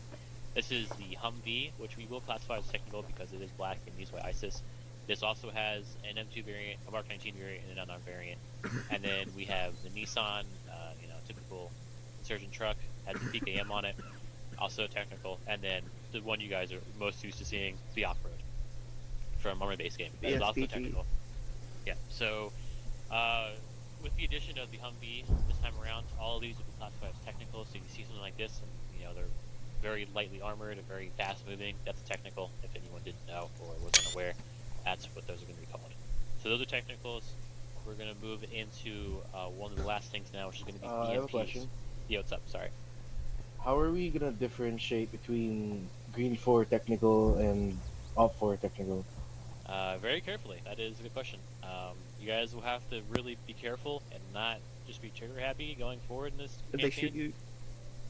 Because if you aren't careful in identifying the vehicle or the persons in the vehicle, then you potentially will fire upon the Taliban, and you don't want that to happen. Because if that happens, then this whole, situation kind of goes to shit. So I am entrusting you guys to understand the key differences being shown here and in the further ops, and not to fuck it up, pretty much is what I'm saying. So I'm guessing our ROE forever is do not fire and fight upon. Yes, in this campaign that is incorrect. Yeah. Okay. That was also mentioned probably as well. Here I'm going to spawn a few of the BMPs. I'm not going to spawn every variant because all of them do different things very mildly. But this is kind of just the progression of BMPs. This is the BMP1, this is the BMP2, and that's the BMP3. As you can see, they have a few different things going on with them. The BMP1 has like a wire-guided missile, while the 2 has pretty much a tow missile equivalent, and then the BMP3 is like a mini MBT. It allows for more close engagements with armor, has a cannon on it, stuff like that. So BMPs are like kind of the in-between, I like to say, from BTRs and T-Series tanks. They are tracked, and they are still highly mobile and highly dangerous. They're highly explosive as well, and they can also carry troops. People can sit on top of these. You might not see them very often because they're slower than BTRs, but faster than tanks. So it's really not always used in the ops, but you will see these in the campaigns going forward, BMPs. So just know the difference between those. And then last but not least, question. As the explosives guy, what would be best to place to? What would be the minimum explosive to place for these armored vehicles? I'm not exactly privy to the exact charges in the arsenal, but for the most part, you want at least 2 double blocks, I would suggest, because the BMP especially are pretty heavy on undercarriage, even if you do plant charges, so you gotta kind of be mindful. And it's a little bit of guesstimating. I'm not super sure. I don't know what's in the arsenal on the top of my head. We can probably go through it later if you really need it, but honestly, I say more is less with the placing charges and debt. So honestly, place more if you think you need. Okay, cool. Yeah, just place more. Honestly, it's more the merrier, and it's most likely going to kill it. It's better to be safe than sorry. Also, I did not mean to mention autocannons. I must have misspoke, but yes, thank you for that. Alright, last but not least, we're going to go through the T-Series of tanks tanks that I'm sure most of you are familiar with over the years as well. There's gonna be quite a few, so just let me some room real quick. That's why these guys think it's a little bit big. Just make sure you guys are looking around. You might have to move around a little bit to notice them. And then the last one will spawn into this one here. Okay, so these are T-Series MBTs, or main battle tanks. Main battle tanks, I'm sure most of you are aware, are meant to be, armored infantry, designed to be in the front, taking all the heavy flak and just kind of killing everything in front of it. So obviously these things have progressed over the years as well, but ISIS has the ability to use a lot of these different types. So starting from the very, very old T-34, which looks very outdated now looking at it, the T-55, which is a bit more modernized and doesn't have the ugly look of T-34, T-72, which is most likely you guys will be encountering, which is kind of the premier tank they'll be using, and then potentially they might also have the ability to use the T-90 down there, which is off to the left. You will probably see all of these in the ops. They're all most likely doing the same thing, which is to go in the front and take a lot of the hits for the infantry to push behind them. They're not super different. They are just also all MBTs at the end of the day. Some of them have better armory because they're more modernized, but as far as things go, they are just going to be considered tanks. And I'm sure most of you guys know what to do with tanks is to kill them. So, okay. Anybody have any questions? No. Alright. Does anyone need to go through any of the vehicles again, or anything that they want to know about, maybe even rotary-wise? No. Yeah. What kind of air are we going to be expecting from the enemy? That's a good question. You Actually, ready, Gibbs? because the Taliban, knowing that we have pulled out, you guys are sure to know they have some of our gear as well. So the Taliban will also be flying around in Blackhawks and Little Birds throughout the operation sometimes. So not exactly friendly helos, but not exactly enemy helos either. Just to keep that in mind. I'm sure all of you know what those are, so I'm not going to spawn those in. But the ISIS guys will predominantly be using transport helos if the situation calls for it, which I'm sure most of you are aware is just the MI-8. This is a plain one right here. We aren't aware if you have any MI-24s or Hinds, but we are certain on having MI-8s. This is just a regular troop transport, Russian-made. You should be seeing some of these, but not a whole lot. ISIS doesn't have any trained pilots, so they don't really go out willy-nilly. Okay, so we shouldn't expect any fast movers from ISIS? No, of course not. I wouldn't expect any crop busters either. ISIS hardly knows how to fly rotary wing, let alone fixed wing. So everything you see is going to be typical insurgency tactics, with a few, modern surprises thrown in from what they have over the years. You mentioned modern insurgency tactics. Can you go over Yes. IED potential? IEDs, we have two types of IEDs going forward. I'm not going to spawn them in because they technically might arm, since we're all very close together. But if you are combat engineers, it's probably more privy to what you should listen to. If you did the Wales campaign against the IRA used very sophisticated IEDs where you have to cut the wires and know the difference in the manual. I'm going to repost that manual somewhere and kind of ping any engineer that I know of to make sure you guys are aware of this document. It's very important to know going forward, and also is also an item in the arsenal, but sometimes it's just nice to kind of study upon it if you need to without being a game. But there also will be the regular IEDs that are just async diffuse. We're not too sure how many of each they're going to have, but it's going to be a very different type of them. So it would be either you might see one of the wire cutters, or you might just go async on it, stuff like that. And of course, there's going to be the potential of mines as well. Obviously, Afghanistan explosions, everyone's pretty aware that's how things run down there. So there will be a lot more IEDs than usual, not just like IEDs everywhere, but enough to make it seem scary to make sure you guys aren't just walking around without your combat engineer sweeping first.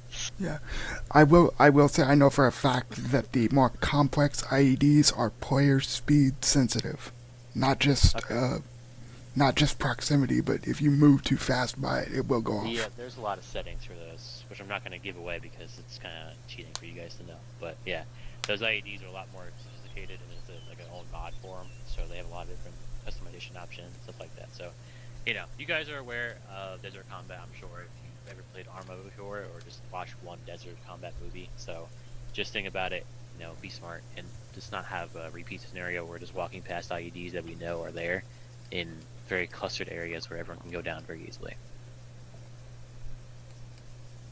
Any other questions about, I guess, general campaign, PID, vehicles, anything else you guys want to know about the ISIS and Taliban differences? I'm assuming we can expect suicide vests as well. Yep. V-bed, suicide vest, the whole 9 yards with the ISIS guys. Mortars as well. I know that's probably a dumb Yeah, question. mortars too, will be there. We might see a few hell cannons, like we saw in the Wales campaign as well. I got a question.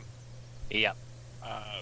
So, are they as sneaky as the Taliban was with flying civilian helicopters and then changing the camo after the fact?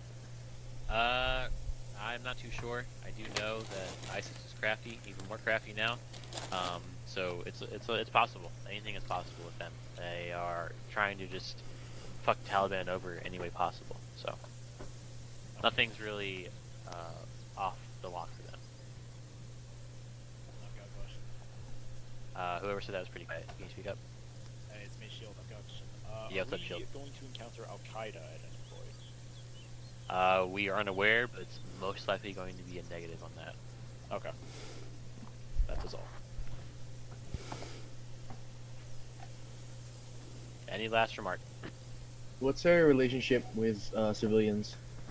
Civilians, since the Taliban are technically the governing body now, we believe they'll have more influence over the majority of villages that we will come across. Obviously, as mentioned in the war now, not everyone is super excited about the Taliban now being the ruling party, and so some of the towns we might travel through might be representing that in their own way.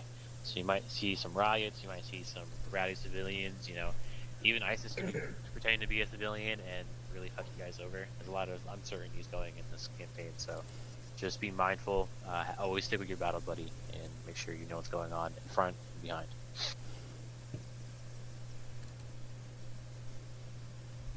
Any last questions?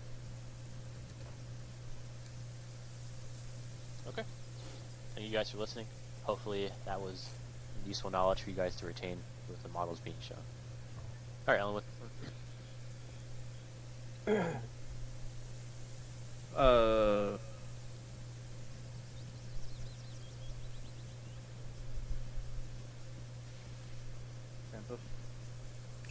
I'm here.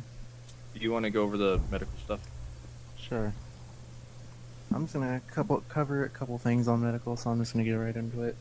I'm just gonna briefly go over on how to stabilize yourself, as there are many instances of individuals just walking around doing nothing while they are bleeding out to death.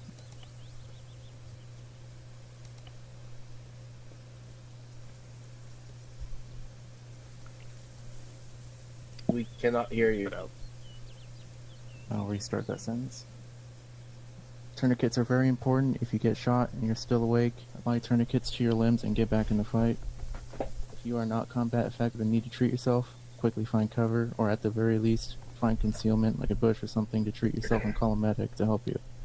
In the meantime, your limbs should have tourniquets applied if they're bleeding.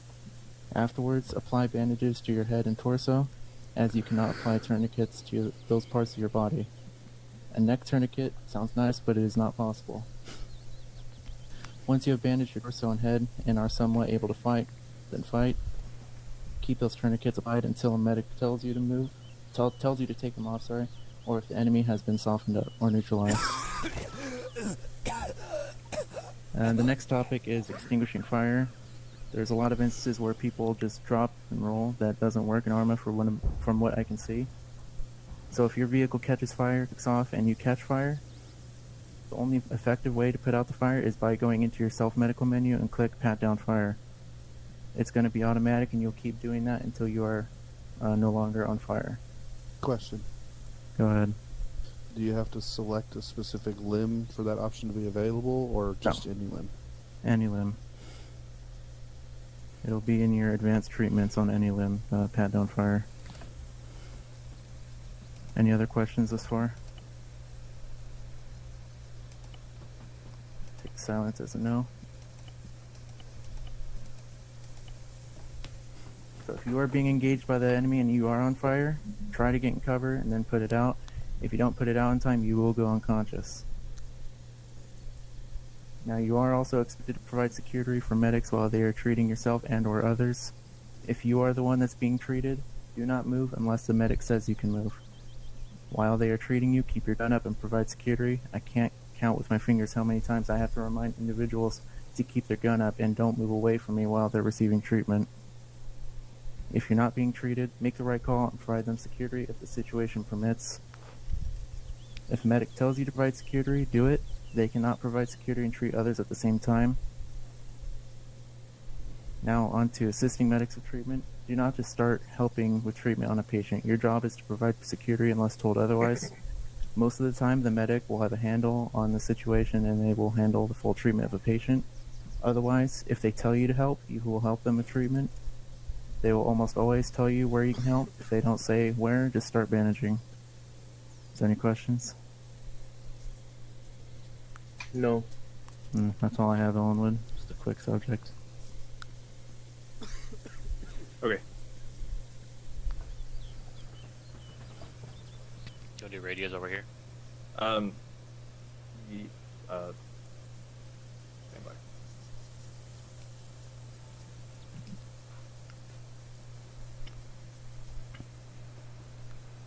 Okay, yeah. We just got one last quick kind of classroom drill to go over, and then we'll go shoot some people, and then we'll run into our FTX.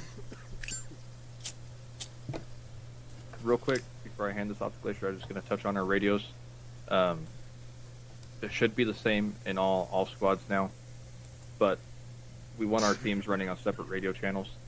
Obviously, if you're a 4-man squad for that night, it might make it a little tough. Adjust it at that, but in a full squad or a larger squad, you have your squad net. We'll just use 1-1 for example. Their squad net's 31. Their alpha team is 31 TAC 1, and their bravo team is 31 TAC 2. So obviously, depending on what team you're in, that means what radio channel you're listening to. If you are just a Joe, and you have no responsibility other than your specific job in that squad, you're not a team leader, so on. The only channel you need to be sitting on is your 31 TAC 1 if you're in alpha. That's the only one you need to be on. We want to keep our 31 net clear for your squad leader and team leaders to talk to each other. The more people that are on that, the more cluttered it gets and the messier it gets.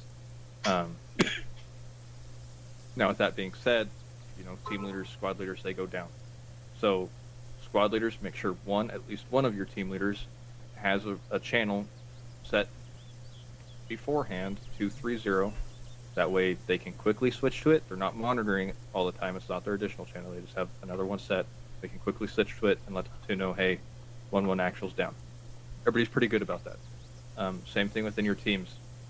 If your team leader goes down, team leads make sure you have one guy set in your squad or in your team to, be your 2IC of that team and have him have a radio set to 31.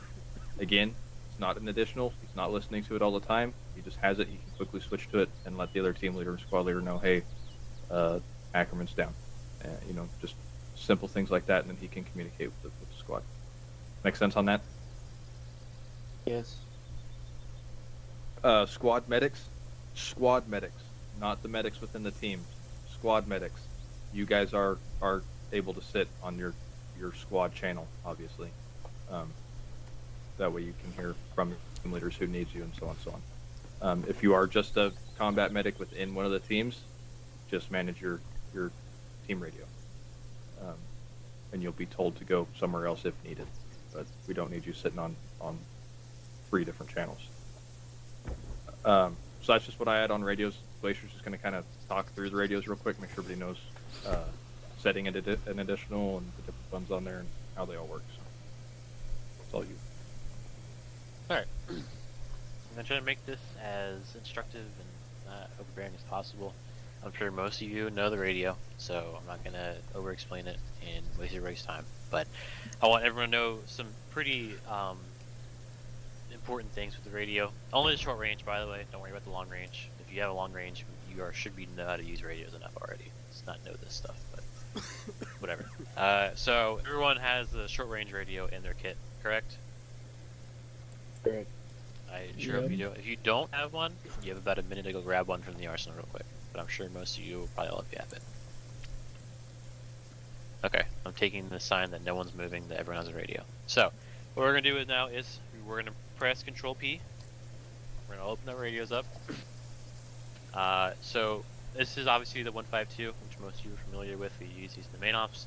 I'm not going to go through every button, every little nook and cranny of it, just the important things that everyone kind of needs to know, especially with not being comfortable using the radio in some scenarios. And if you're looking to be leadership at some point, this is also going to be kind of important because you need to balance your radio channels at the same time. So obviously at the top, you can decrease or increase the volume there. Or as well, you can do it, I believe, and no, that's the only place. Excuse me. You can only do volume at the top. You have your little cheat sheet at the bottom, and you can mark your channels. If you had, for some reason, 3 channels on your SR, you can mark, one for your squad, one for your team, and one for whatever the channel would be. So you can type in there and make them have descriptions. So most of you are guys on the ground that kind of just run the one net for your team. But say, for example, you took over as team leader, or sometimes even squad leads have to do this as well. You'll have 2 channels up. So what you're going to want to do for your 2 channels is, I'm sure most of you, now it says C1 and then some randomized number that pops up. So for now, we're all going to type in, for the C1, we're going to type in 60. And then we're going to go down to ENT and click on that, set our frequency. So we're not going to talk on the net, it's just for demonstration purposes. We're all going to be on 60 for our channel 1. So now, for example, if we had to do another additional channel, what we're going to do first is we're going to go to the PRE, the bigger button, where it has the plus and minus on top and bottom, and that indicates different channels. So we can go to the next channel, the plus icon. That's going to swap us over to C2. C2, whatever number that's there for you, that's randomized. And then there, what we're going to do is we're going to change that number to 61. So that's going to be our alternative channel. And then what you're going to do after that is you're going to go to the left arrow in the little interface and you're going to click set additional channel. That's going to make it an alternative channel on your radio so you can use a different keybind to access it. Now we're going to flip back to our previous channel once we're all caught up. Am I going too fast for anybody here? Okay, cool. So we're going to go back to previous channel, C160. Now what we're going to do is, to make it not super overwhelming, and if you're in combat and you don't want to have every single radio guy on the same time talking in both ears, however you want to do it, we're going to go to our stereo settings, which is the very bottom left one. It's like the 0 and parentheses mark. So that pretty much allows you to change what ears or ear you hear the radio in. So for example, if you have your squad net as a team lead in your left ear, you would just do that to the bottom right. It tells you left only. That's going to be your first channel on your left. That's where you're going to hear it. That's how you're going to transmit, all that cool jazz. So once you have that set, we're going to go back to our secondary channel, Alpha 2 or A2, 61. And then we're going to change our stereo settings for Alpha 2 to right only. Or if you want to hear it in both ears, then you can do left and right. Or if you would like to only have radio in one ear, which I don't recommend, but if that's something you want to do and you're not really good at hearing in one ear, then you can do that as well. So this is the standardized setup that I would always run as a squad leader, team lead, any pass unit or any unit in general. If I needed to have 2 nets on my radio. So then what you're going to do now is you're going to go back to the previous channel once you do that for the secondary one, and then it should leave you on channel 1, 60. Boom. So then now you got to hear me in different ears if you changed it. I'm going to go ahead and test to make sure everyone can hear me. And then once we're all good with that, we can move on to the next segment. Radio check 60. Radio check 61. Then you just sign Good back check. on it. Good check 60. That's just the difference. So you should hear me in one area and then the other one in another area. So I'm sure most of you are already aware, and we have people in leadership that are obviously knowing this, but it's just for those that either are newer to ARMA or newer to the unit and want that kind of instruction to know how to do that. And that way, if anyone else is confused how to do multiple channels and how to set it up correctly and not be overwhelmed in combat, then you can give them this information. I went through it pretty slowly, but you can obviously subsidize it and make it a bit faster for them. That is just the basics of the radio. If we went through long range, it'd be a whole other thing, but we're not going to do that right now. So, does anybody have questions about the short range radio and 2 channels in one ear and one in the other?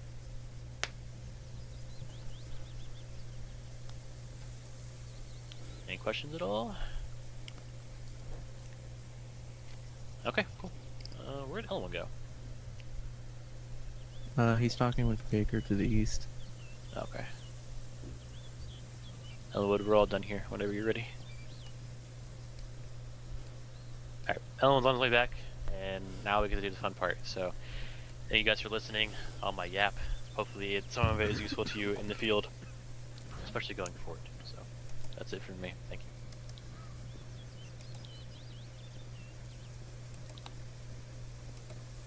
Glacier, can you go over all that again? I missed it. No, fuck yourself. Goodbye. Okay. We'll go back to the teleport pole. Coons, I believe you're leading 1-1 at the current moment. Yep. For Okay. now, I may have to leave in a little bit, but. Okay, well, fuck you. As long as I can. What we're gonna go do? We are going to go to. Is it breaching training area on the teleport pole? Yeah. Okay, we're going to that. We'll split off into our different squads while we're there. It will be live fire. There are enemies in the building. Quickly gonna just discuss something before we start it. We'll split your squads up. You guys can go start taking down buildings. So on, so on. Questions? No. Excited to go shoot something and not have us stand here and talk to you anymore? Yes. Okay. All right. I love being paid to army. 1-3, you're first this time. Go back to the teleport I pole and go through. couldn't help but think of Monsters Inc. Maz. 1-1, make sure you guys fix your radio. Silence is very reassuring. Alright. Radio check? Yeah, good check. Detective. Okay, Alright, go ahead, start 1-2. moving.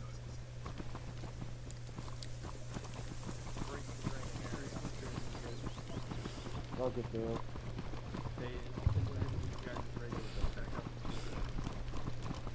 Are we staying on 32?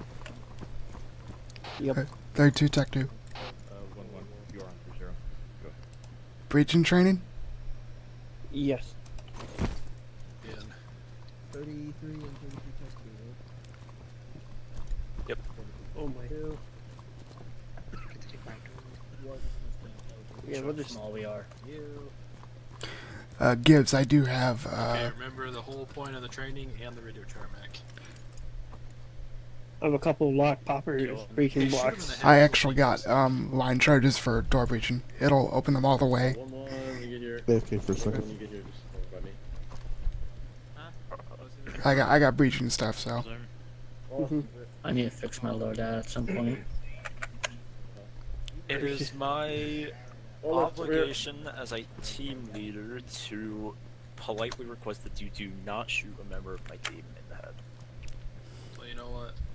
I'll try and do that. Deal is back. Okay. It was Deal my work to the polite southeast. recommendation. Noted. Okay, Everybody's guys. here? Everyone check in on your radios. Radio check Deal 3-3. is southeast. 32 check. Radio check 3-3 tech 2. Oh, wait, I'm 32 radio check. 32, my bad. What's wrong? No, for now, Don't guys, die, I'm 32. completely off of 33. Emma. Yeah, from now on, no one except for Huh? Shield. What the? Duh. Alright. Mary, I Everybody said here? hold on. I was gonna tell Frazier. Ready to listen?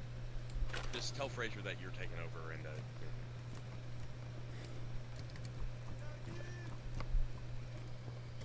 Okay. Building clearing. Pretty straightforward. Pretty, we'll go through, we'll shoot stuff. So on, so on. Shut up. We have the luxury with ARMA that after we play for a while, we know all the buildings that are within ARMA. So we for the most part, know the layout of them. Now, with that being said, like our Zeus's can very easily go in and change layout, and some maps are different. Like our current map has a bunch of stuff already added to it. But for the initial layout of each building, we know it. So you kind of get the game plan for each building before we even go clear them. Just kind of the more experience you get and the more time that you go through and clear through towns.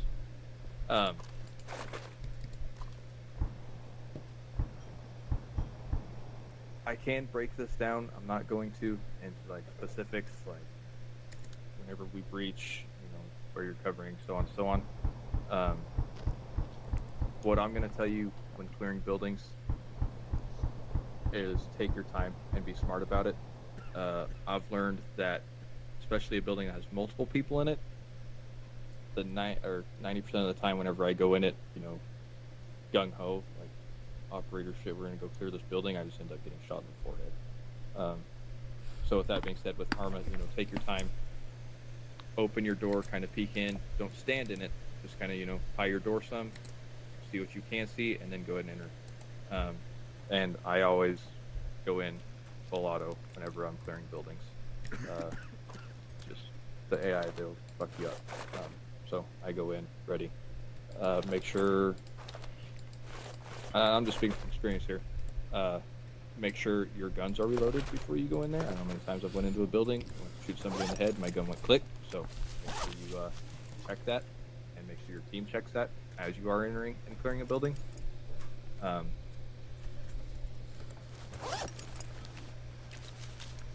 Whenever you are in your stack and you are getting ready to breach, your point man, he's going to breach the door, he's going to go in. He's either going to go left or right. Your point man's never wrong. He's going to go left or right. Your second guy, he's going to go the opposite direction of him. There's different ways of doing that, but we're just going to run it this one way for now. Your point man goes in, say he goes left. Your second guy, he's going to go right. Your third guy, he's going left. Your fourth guy, he's going right. Pretty straightforward. Whenever you go in, don't stand on top of each other. It is tight. You are going to be standing on top of each other, but don't pack all into one corner of that building. Spread out along that initial wall as you breach into, and try to keep your space in there. Your fourth guy, I always kind of like to have him, especially in a big urban area. Make sure he's covering your doorway, or you can leave him out on the street and make sure he's holding security out there. If you do that, try to do it with a buddy. A lot of these buildings, like these smaller desert ones, I've always just recommended 2 people clear them. It gets pretty tight and compact in there, so use your buddy system, grab a friend, and clear through them that way. Yeah. I'm not going to get too into the depths of like breaching and clearing stuff. It changes with every building, especially in ARMA. I just go in, be smart, be prepared that there are people in there. For example, like this church, we know that there's a large open center room in that church. There's guys in there, like they will beat you 90% of the time whenever you go through that door. Be ready for that. Obviously, we're running this situation as there are no hostages in there. Just fucking throw a grenade in there and then go. For a lot of these buildings, use your grenades. We don't have flashbangs, we can't really use them, but use your grenades. They do help a lot when you're clearing buildings, believe it or not. I don't really got anything else, guys. Gibbs, do you have anything? Yeah, 1 second.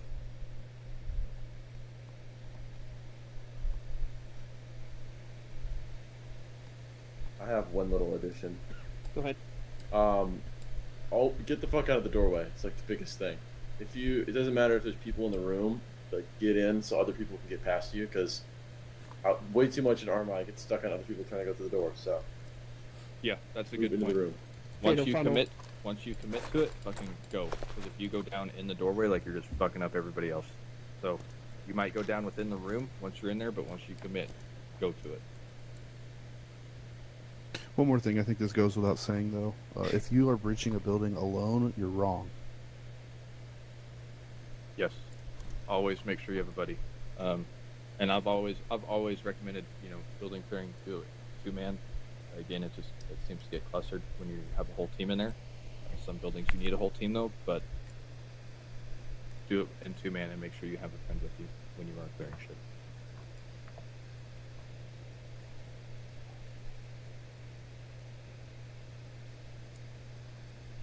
Gibbs?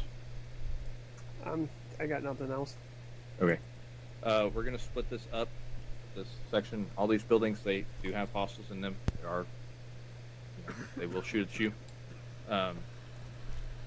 One, you guys are gonna take the southern side from the church to, let's go the smaller two-story White House. That'll be your guys' area to clear. 1-3, you guys are going to take from the. Let's see. Let's go from this 2-story to the other 2-story White House. What's your guys' sector? 1-2. You guys are going to take the ATC and the barracks building and then the little bunker. And what about the warehouse as well? Yeah. Yeah, all that from the ATC to that. Yeah, Got so it. that's your guys' sector. 1-3, your sector's from this building to the 2-story white building, the blue trim. 1-1, you guys got everything south of that. All right, let's go. Clear? Do you want to move right to left? Hold on, real Wait, quick, guys, guys. hold up. Just for speed, if you guys get injured, obviously in the situation, move past your wounded, get them out of the way, whatever if you can, if they're in the way. Don't worry about doing medical if somebody goes down. Hold them out of the way, get them outside, and we'll just seal them, guys, for sake of time. If you get shot and you're still up, bandage yourself and deal with that yourself. But if somebody goes unconscious, we'll deal with that. Suicide. Clear? Got All it. right. Go have fun. Shoot some shit. Be smart. Communicate. We're taking this one first. Start with the church. Tad, the 2-story. We'll take this little command bunker thing. Okay, I'm coming up with a line charge on the door. Setting 5 seconds. See a guy in there? I hear them. Yep, me too.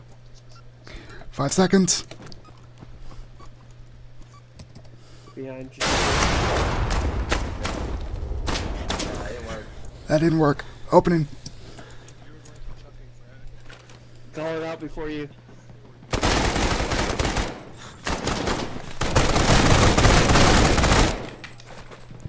Check upstairs. I got security on board. Make sure there's DOA as well. Quite clear. Upstairs clear. Good copy, building clear then. Upstairs is the roof. Yeah, I'm assuming. Well, this one's gonna be fun. Okay, door set. Crossing. Alright. Let me know when you're all ready. I'm opening. Back off.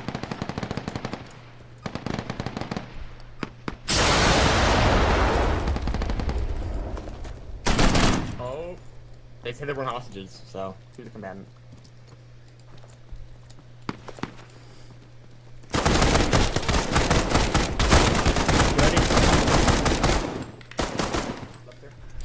He's dead. Pushing past Luke. Oh. Luke, on me. Luke's down. Luke's down. Yep. He's dead. Ready? I got cover on you. Get him out of here. Yep.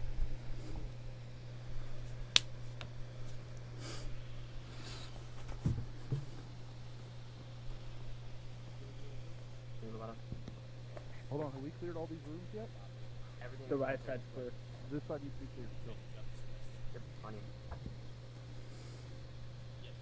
Friendly coming in. I don't care how you guys do that. It's up to you. You want to double stacks. On you. Ready?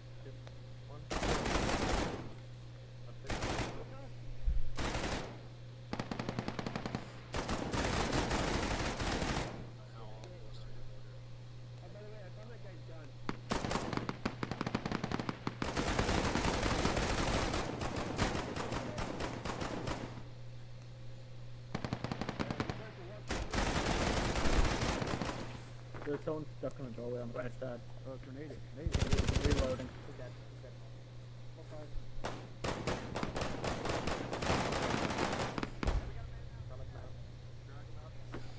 I'm up. Good. Go ahead. Ready? I'm awake. We're upstairs in the Clear. building. Clear. Pushing past. Alright, you ready? Blue, blue, blue. Guys, hit your hand.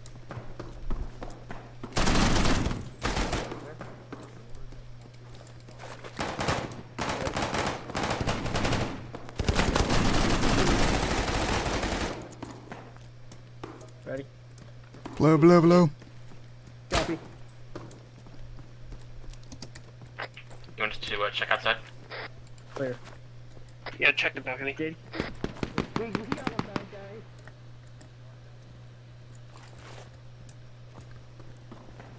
Alright, building clear, yeah? Clear. Alright, move on to our next building.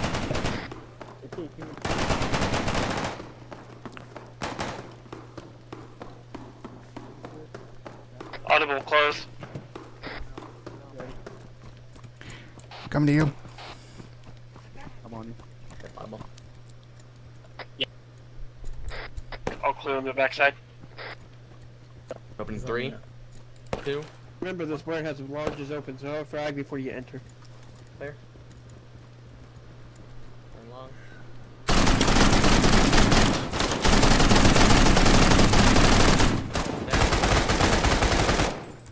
Nice. Getting a frag in there. Yep. Frag out. Watch out, frag ready, going out. Frag. Take cover. Wait for the boom. Go. Keyboard disconnected. Hello? There we go. Taking left. Building right. Front, front, front.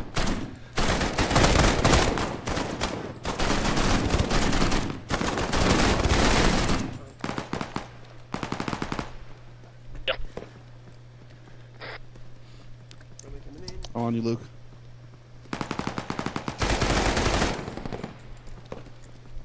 Reloading. Unclear. Stand by on the medical. Alright. Awesome. You good, Luke? Hey, get low. If you want, I can put a frag through the window. The one right there.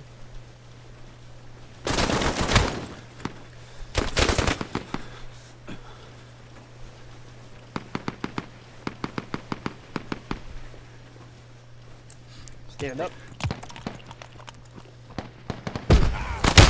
Ow. That was not friendly. Whoa.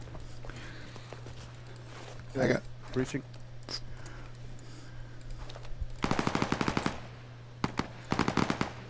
I got long.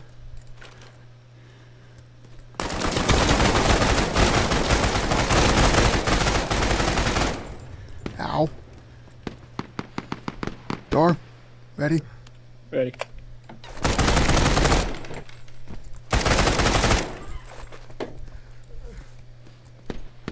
Oh shit. You okay? What the fuck was that? I don't know. Trip wire maybe? Open. The enemy's fucking- Clear. What the fuck? Get that son of a bitch up. Yeah, Upstairs. they threw a nade at the door. Okay. There's no way a nade would fucking go through a door like that. Well, the shrapnel would. No way. I heard it drop. I heard it too, but I'm surprised it fucking. Warm up on the ATC. Copy. Setting the offset charge on this one too, just so we're used to it. I'm self-healing because I'm bad. Okay. Yeah, I'm fucked too. Give me a couple seconds. I'm gonna set a manual charge on both doors. Like, I've lost a lot of blood.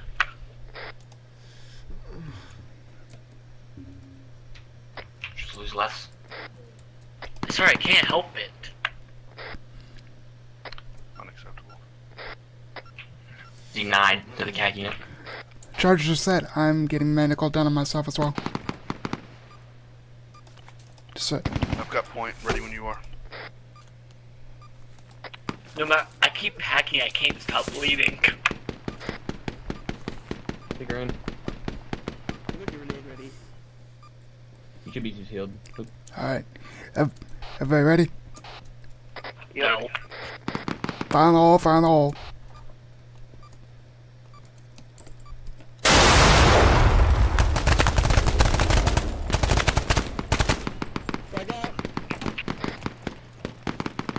When it goes off, I'm going in. Go. Got you covered. Stay away. Yep, watch stairway. Did you get the fucker? Yeah, he got me. Yeah. Money.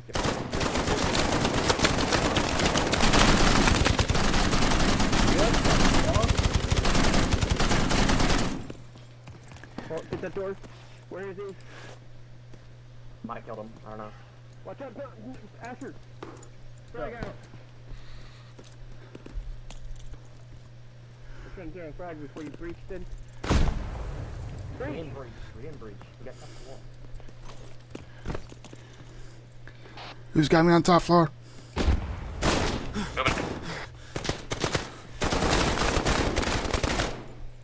You gonna take this first? Gibbs is down. Need assistance? Probably. EQ is one. Yeah. Then just pick him up. Gibbs will be healed once the building's cleared. I'm coming up to clear it. ATC clear. Did you clear the second floor? Yes. I just got to the top. This door is closed. The closed one? Yeah, I got that. Oh, you did? Yeah. Okay.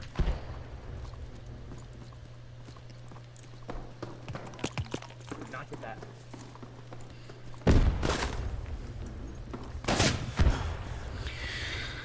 What is going on?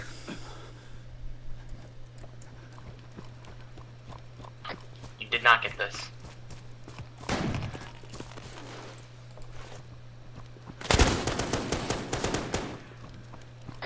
Now the building is clear.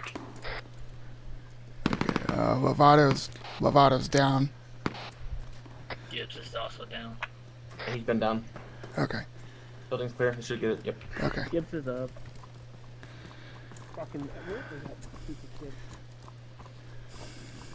Your guys' squad is probably the best performing thus far. I got shot through the wall, didn't I? Yep. Damn, dude. I crossed that fucking doorway and they just lit my ass up. I laid like 50 rounds in the doorway when that happened. I think I killed him. Yeah, appreciate it. Dude, I got fucking grenaded from outside. We haven't even opened the door yet. Yeah, that was Did you By see the me way, go flying? headlights. Yeah. Oh yeah, That second floor was not clear. Oh man. A grenade came through it. Oh, okay. Oh wait, no. I said I cleared the top of the ATC. That door. Man, I pointed at the door like 4 times. Oh, so this is clear. I'm like, yeah. Okay, that's a derp on my part. Sorry. What is?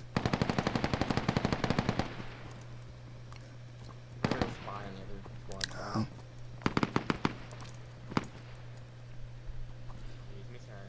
Oh, hello, Harrison.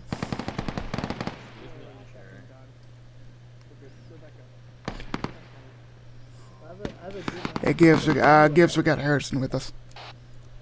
Okay. I'd like to note one of you threw a frag, I picked it up and threw it back. Oh, wow. But I think you guys are probably one of the top contenders, at least for breaching, because they're still stuck on their second and third buildings. Shoot more bullets. Just FYI, 1-2 is done with their buildings. Ellenwood. I guess that's it. Their FTX is right after. Hold on. I mean, and we have the bigger buildings too. That's the sad part, Santos. For real. Was the mosque not an assignment for anybody? No.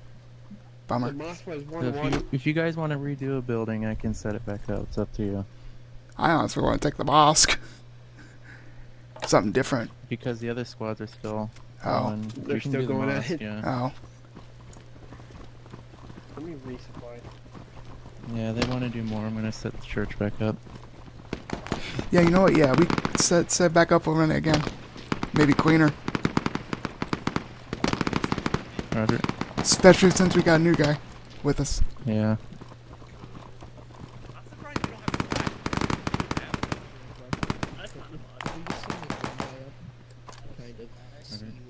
Alright, don't breach it yet. It's gonna take me a couple minutes. Or just get 2 guys up because we got shot. Because when we went up, I was kind of facing backwards and saw the guy. When he I like the guy with the 240 that's about to go through that door. I really hope he's the point Yeah, man. where you got shot. That Yeah, was, so I nailed the guy through the wall. Yeah, because I was point man. I'll watch upstairs, and you will watch behind. I will say this too. Usually, how we do it, wouldn't we just back out if we confirmed it was all hostiles and just yell the shit out of it? We could do that. And hey, guys, rally up real quick. Did good. I have to manually place them and put them in good spots. Okay. When we're doing this in op, I'll let you determine how many guys you want to bring in. So you tell me, you just say, hey, I want 1, 2, 3, 4. Because you don't have to go in. You can just say, hey, I'll get charges on the door. Clear it. That's on you. I'm just gonna tell you, hey, I want that. Turn opens, I'll take left. Copy. Almost done. Alright. And if it's Alright, building's ready. Setting charges. dangerous, if there's that place down in there, you guys aren't able to clear it, and there's no friendlies. Rest in peace. What in the world are they doing? Back up. Get clear. It's all hostile. Just anybody read me? Final. I definitely I'm not saying that quickly. carry more frags. I am not nearly carrying it. I was carrying. I don't think it armed. Oh, my bad. Okay, yeah. Shut up, Lucy. There you go. Fire in the hole, fire in the hole, fire in the hole.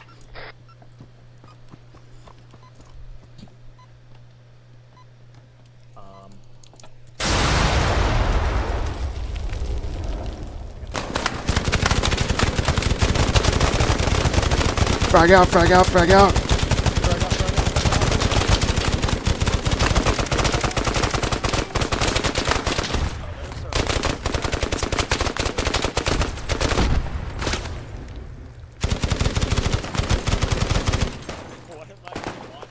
Push again, push again. Okay.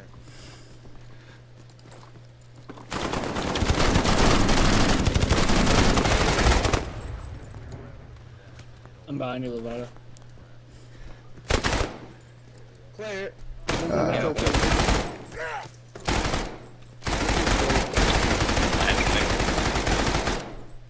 Mile square. Don't question it.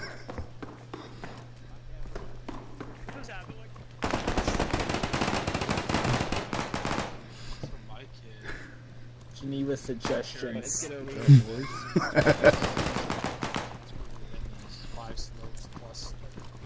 How's it going, Gibbs?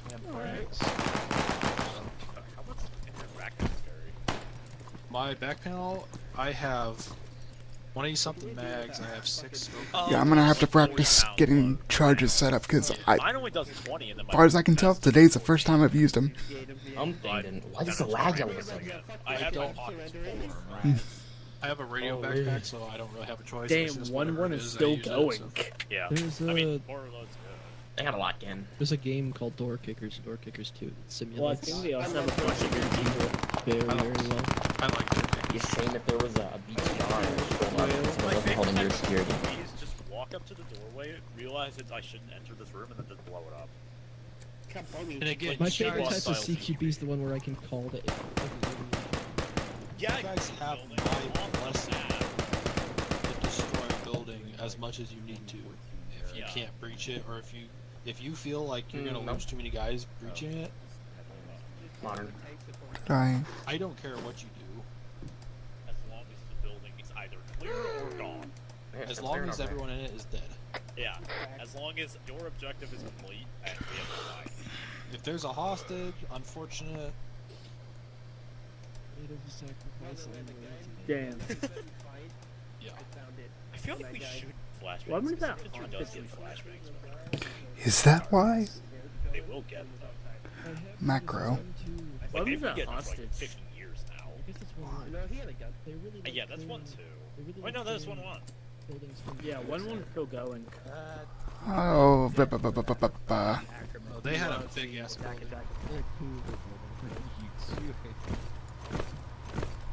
Again, they can't remember that. He loves the attack, use grenades and GL. I can't play them. I'll be right back. I'm gonna go check something. I had something disabled. I just re-enabled it. I'm gonna make sure it works.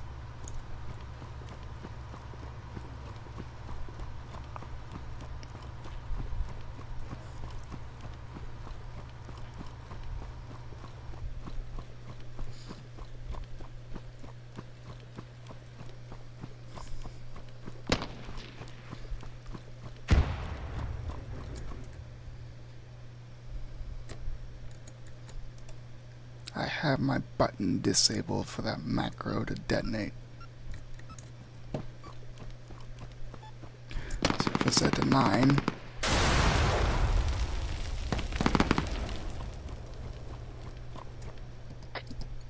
Does your explosives work? Yeah, I had my macro button disabled, so I had to jank my hands on the keyboard for a detonator button. Imagine making sure stuff works. Now let's try for multiple.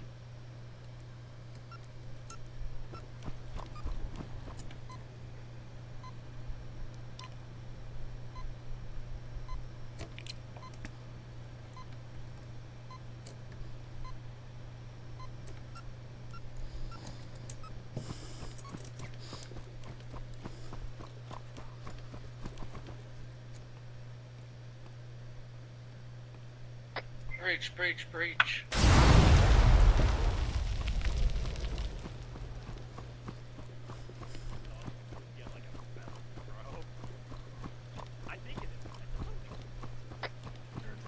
I call that perfect timing.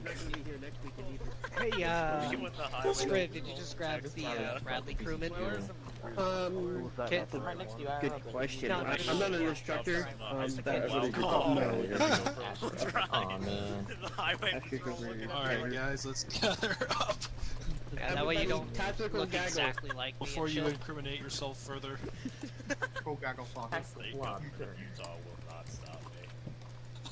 Oh, goodness, lag. Later. Oh wait, we are the government. All right, can everybody hear me? Yep. No. You guys in the arsenal? You guys hear me? No. Yep. I guess you don't need to hear me. I can hear you. Okay. Everybody feel good about clearing buildings? Yeah. No. Shut the fuck up, Black. Yes. I'm not talking to you. I had a great time. You guys did good. Because I thought it was interesting to see each squad. You all kind of went about it in different ways. 1-1, you guys communicated very well throughout the whole thing. You guys all kind of knew what was going on throughout the whole thing. A few times you kind of got stuck in some doorways, but I don't think you guys had anybody go down, at least that I think. 1-2, you guys were just kind of like fucking balls to the walls. We're getting everybody in here and putting down fucking hate. So, Swarm. yeah. Hell yeah. You guys did good. 1-3, you guys were We are very 1-1. meticulous. Oh. They're 1-1, we're 1-2. Oh. Yeah, this is 1-1. Okay. We did good. You Okay. guys didn't. You guys we did great. nailed what I was talking. I was talking to them, but I was meaning you guys initially. 1-3, you Fuck guys yeah. were very meticulous. You guys had good comms throughout the whole thing. You guys were moving smart through your buildings, from what I've seen, and your comms were good throughout the whole thing as well. You guys were the only. You cut out. You cut out 'cause you went on radio. That's all he wanted How to about say, now? guys. Yep. We are the only. I was gonna say you guys are the only ones that had security, kind of consistently outside, but I seen 1-1 doing the same thing. So good job with that, both of you guys. Again, good job, everybody. You guys handled that fairly well. One thing, like, we just have to keep in mind whenever we're clearing buildings in ARMA, especially clearing a lot of buildings, like, we are going to take casualties. People are going to get shot. People are going to go down. And we just have to deal with that. Get them out of the way as quickly as you can, and continue clearing the building. Don't just pile up in a room doing medical while there's still bad guys in that building. Get it cleared first. We got one more kind of classroom subject to talk about real quick, and I'm going to hand that over to Parker to do, and then we'll discuss going on from there.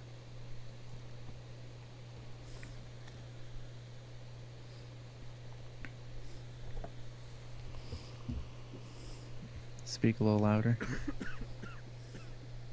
Speak with your chest. Speak at all.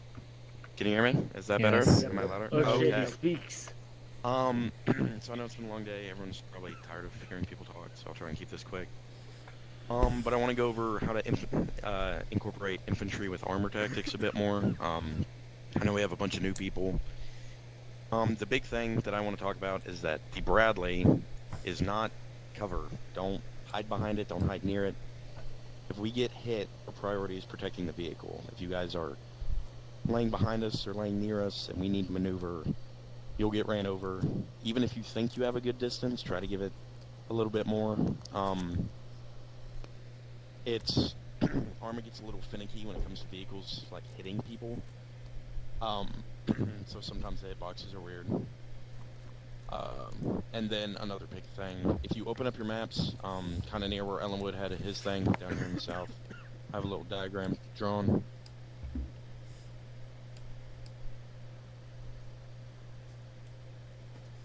Sorry guys, I have like a terrible cough I'm still trying to recover from.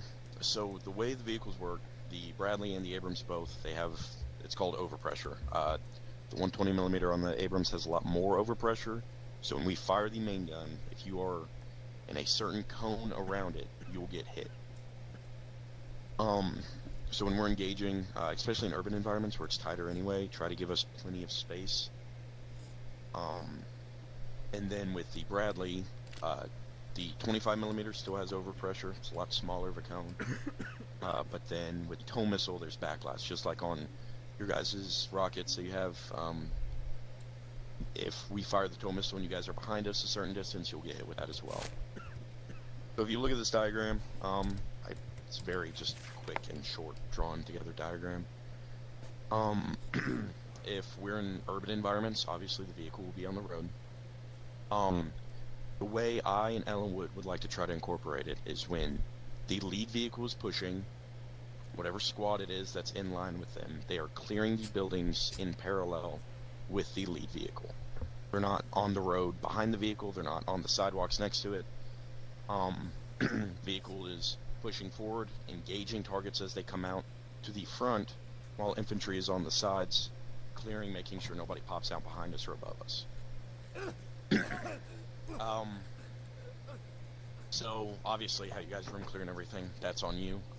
If it's a situation like this where there's an intersection coming up, the Bradley or Abrams will roll up and hold short of the intersection. That way one of the squads or one of the fire teams can peek and look. You guys are quicker, you're more mobile than we are, so if you go out and look and there's nothing there, great, you radio us, we roll on, we keep pushing. If there is something there, whether it's a P-72, BMP, guy with an RPG, call that out to us, so when we push into that intersection, we know what direction to aim and what to engage. It gets very difficult when we're rolling and infantry is clearing whatever, and we come up on an intersection and we have to, like, figure out the best way to come across it if there is a vehicle there to engage us. So with the vehicle, on the back right-hand side of the Bradley and the Abrams, if you ace interact with it, you can grab the infantry telephone. That is a direct line communication to us, because if you're standing next to us and yelling, we have to hear over the sound of the radios and the engine. It's impossible. So if you're trying to talk to us, just come up, grab the radio, get a little bit of spacing, have a pretty long cord to it, and then just talk. Mainly leave that to like fire team leaders and squad leaders, just so it doesn't get super jambled. But if, you know, they're down or they're not around and you need to call something out to us, that is the best way to do it if radio's jambled.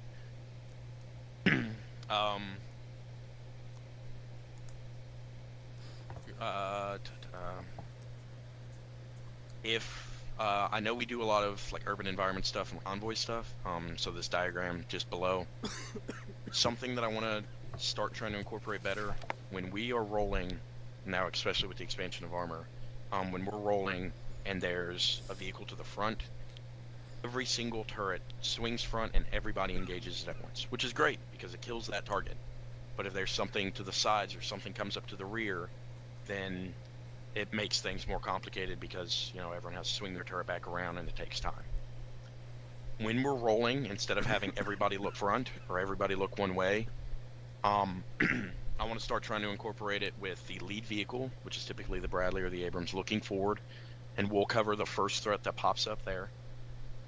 And then as the vehicles go back, first vehicle will cover to the right, next vehicle will cover to the left, and the rear vehicle will cover to the rear. If there's more than 4 vehicles, then we'll have, you know, multiple vehicles covering to the left, multiple vehicles covering to the right, and then front and rear cover their respective directions.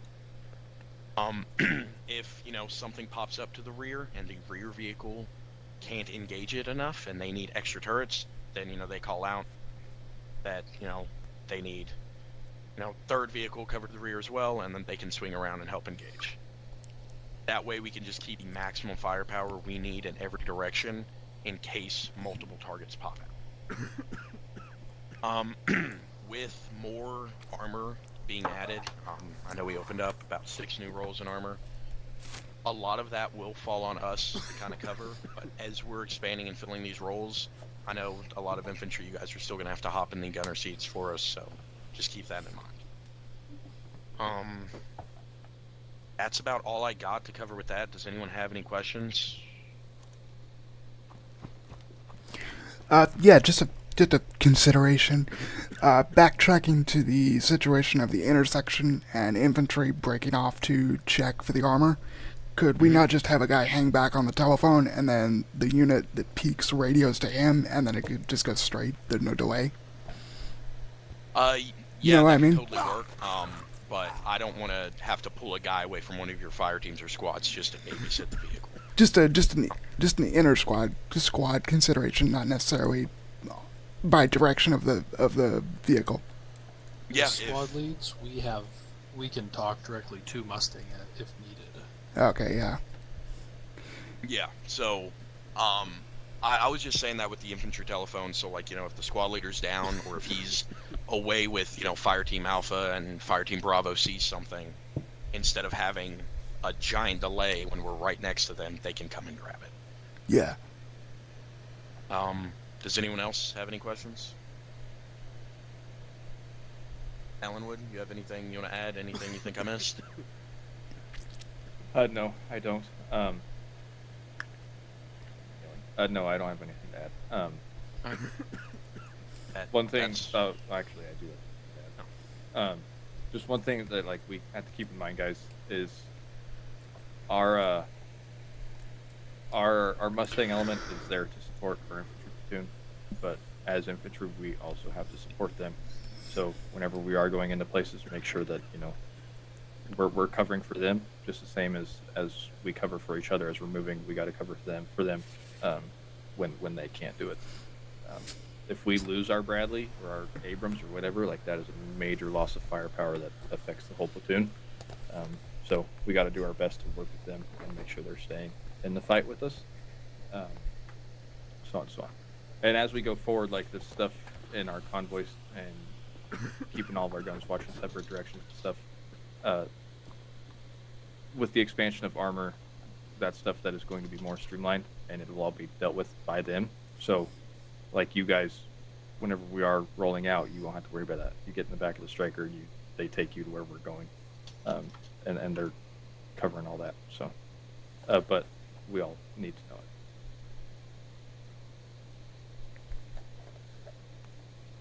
Does anybody have anything else on armor stuff?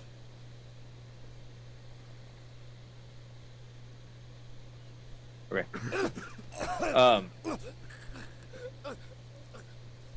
I don't think we're going to do a small little FTX. Just 30 minutes past when we normally end, and a lot of people are disconnecting. So if you're looking forward to that, I'm sorry. It's just, I don't want to hold you guys here any longer. Hopefully you guys enjoyed this. Did everybody have fun with this today? Oh yeah. Oh yeah. I did. I will say, I'd like to do something like this at the end of every op. I agree. Was this beneficial for everybody? Yes. Maybe at the end of every campaign before we start a new one, yes? Yeah, that's what I meant. End of every campaign. So if everybody enjoyed this and you all found it beneficial, this is something we will continue to do at the end of our campaigns. I think it's a great opportunity to kind of regroup, restructure some things if needed, go over some things and practice.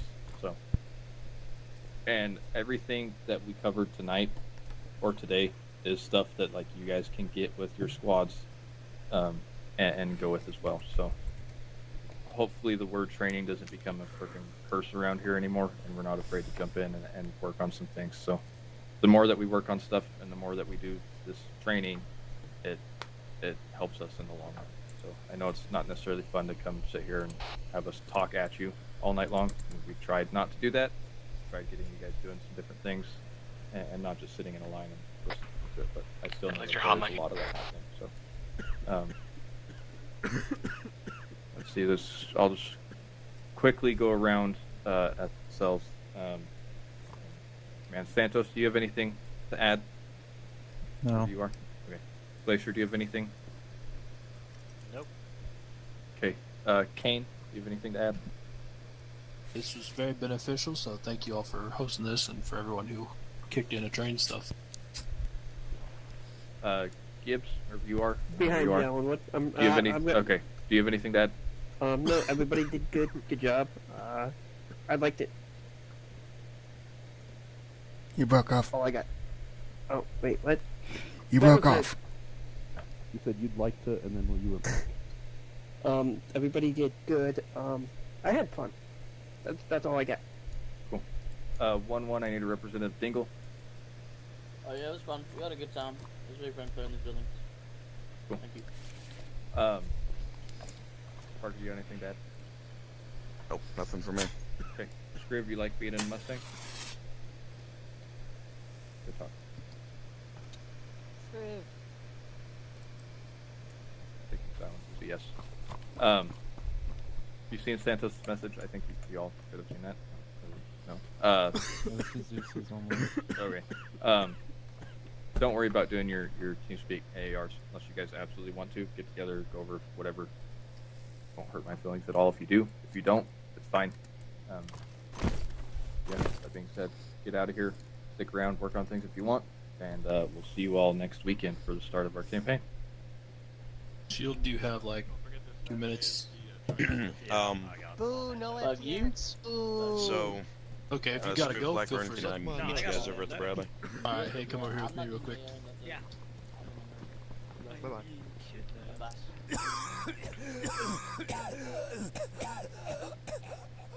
Oh. So the rest of it, so typically after ops. Here. If we ever do another training, I think proper callouts and stuff would be a good thing to go over. Okay, I agree. Because I've heard that people like enemies that way. Duke, stand up. I agree. 3D distance Okay, yeah, that way. Oh! But yeah, this was good. Well done. I've never been able to get a four stack going.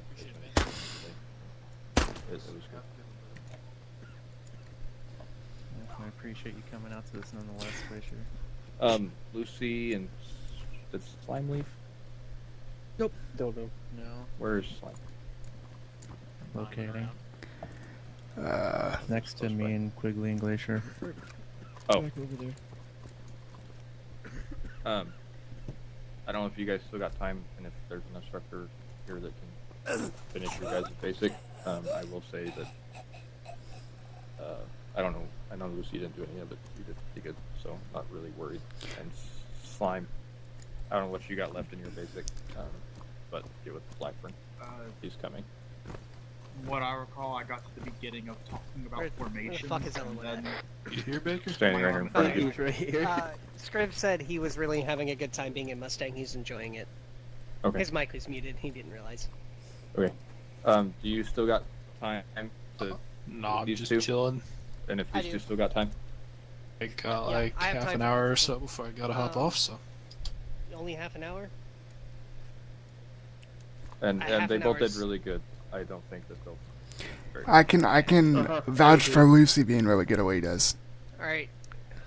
Slime, give me like 5 seconds to go make sure Parker doesn't need anything from me, and I'll be right back. Do you guys have advanced thing loading on this mod pack? No? Okay. now, whose toes will I take? Have a good night, You everyone. as well, Lyndon. You're a nerd. Geek Squad activate. And what did I'm you out. work Alright, on tonight, Baker? Slime, Lucy. Hey,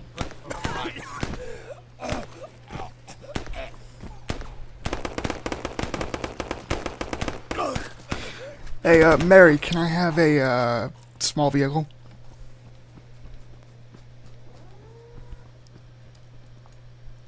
Hello?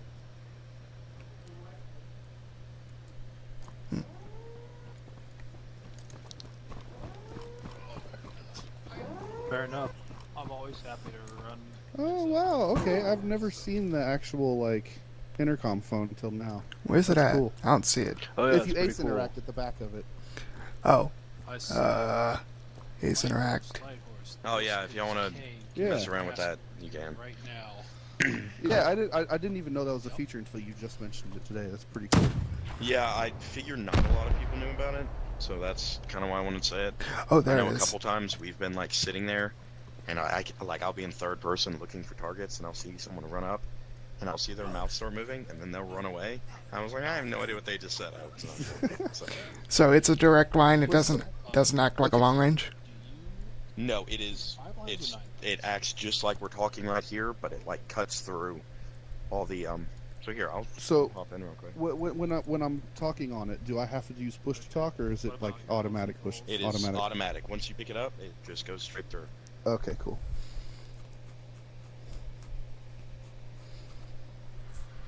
So if you start talking, when you have it picked up. Yeah, I got it picked up. Yeah. So see, you hear me just like this. Yeah. And then if you put away the phone, like I'll keep talking. Coordinate or anything like that, or you see that the pilot always. Yeah, I can hear a difference. Yeah. So, and then imagine like if the engine's on, if my radio's going off, if your radio's going off, it makes it so much easier. Nice, yeah. Yeah, go ahead and try Auto.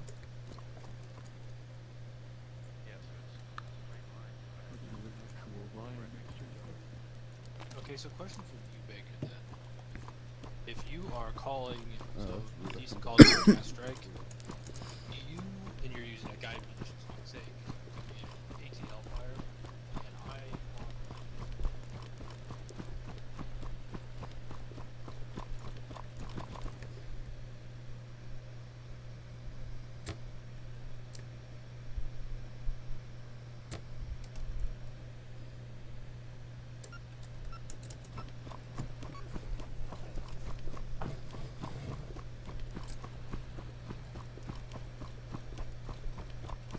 Oh, you don't use the naps? If you just like run away from it, it'll automatically go away. Gotcha.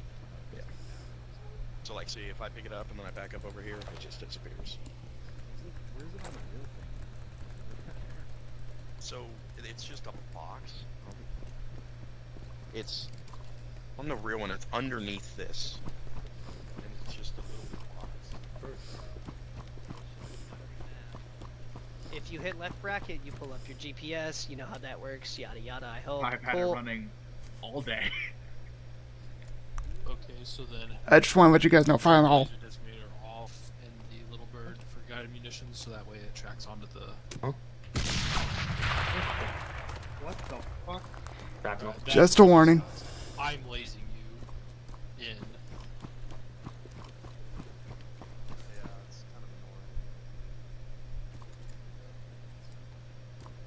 Yeah. So how do you know which laser it's tracking? You don't. You just fire it in the direction. Then. Yep. No. So if you're lasing me, I can see it. I should be able to.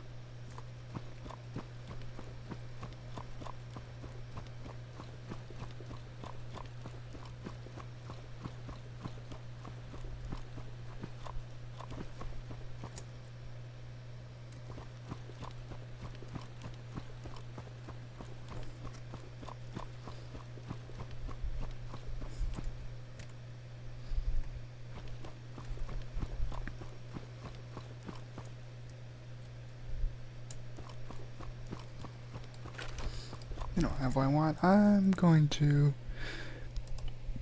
go ahead and exit. And then go to mission editor. I know I'm still streaming. I want to show this off. Dress.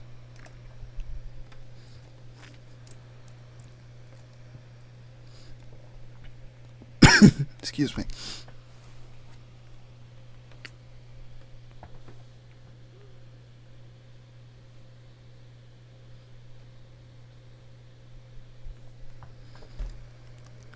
Okay, ATV.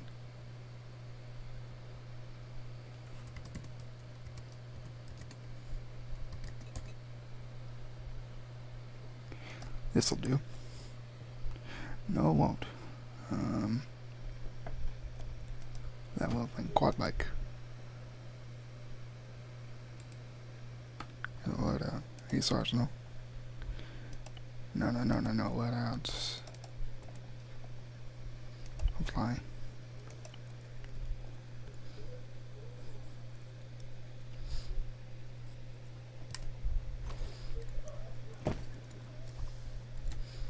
I wonder if I attach and attach.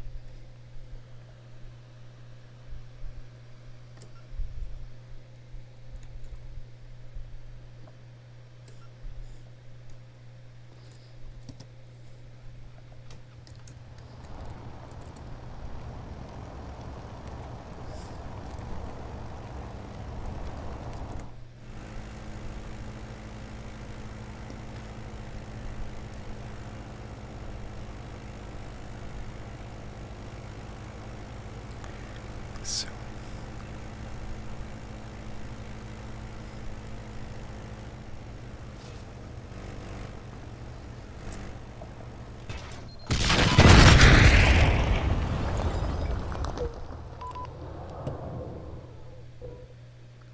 does work. Okay.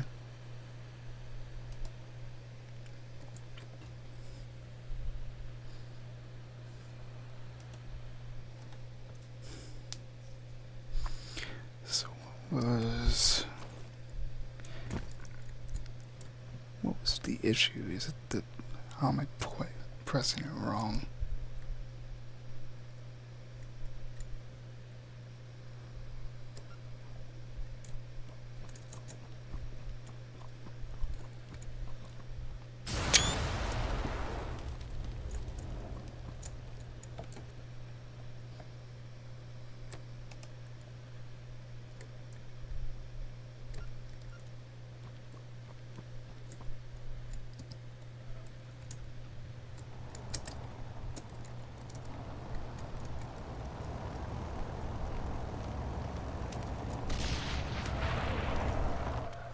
Okay, now that was a quick tap.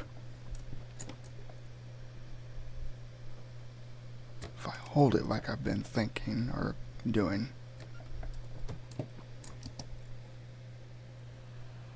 driver's seat.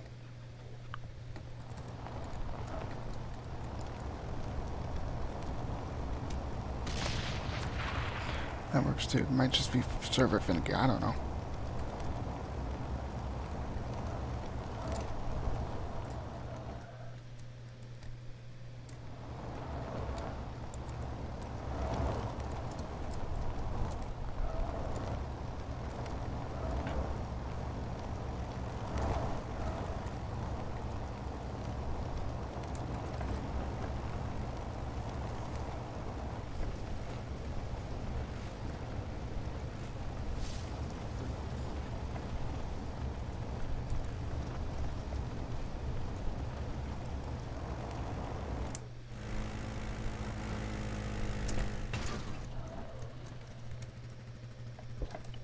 Only minor injury. Huh. Got some airtime.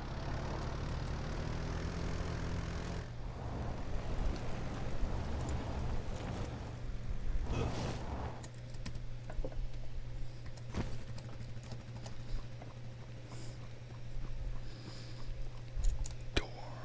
So what I'm thinking, auto charge.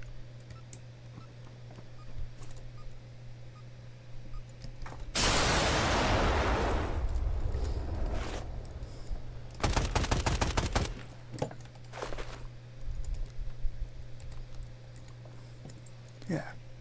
I think I finally have that nailed down.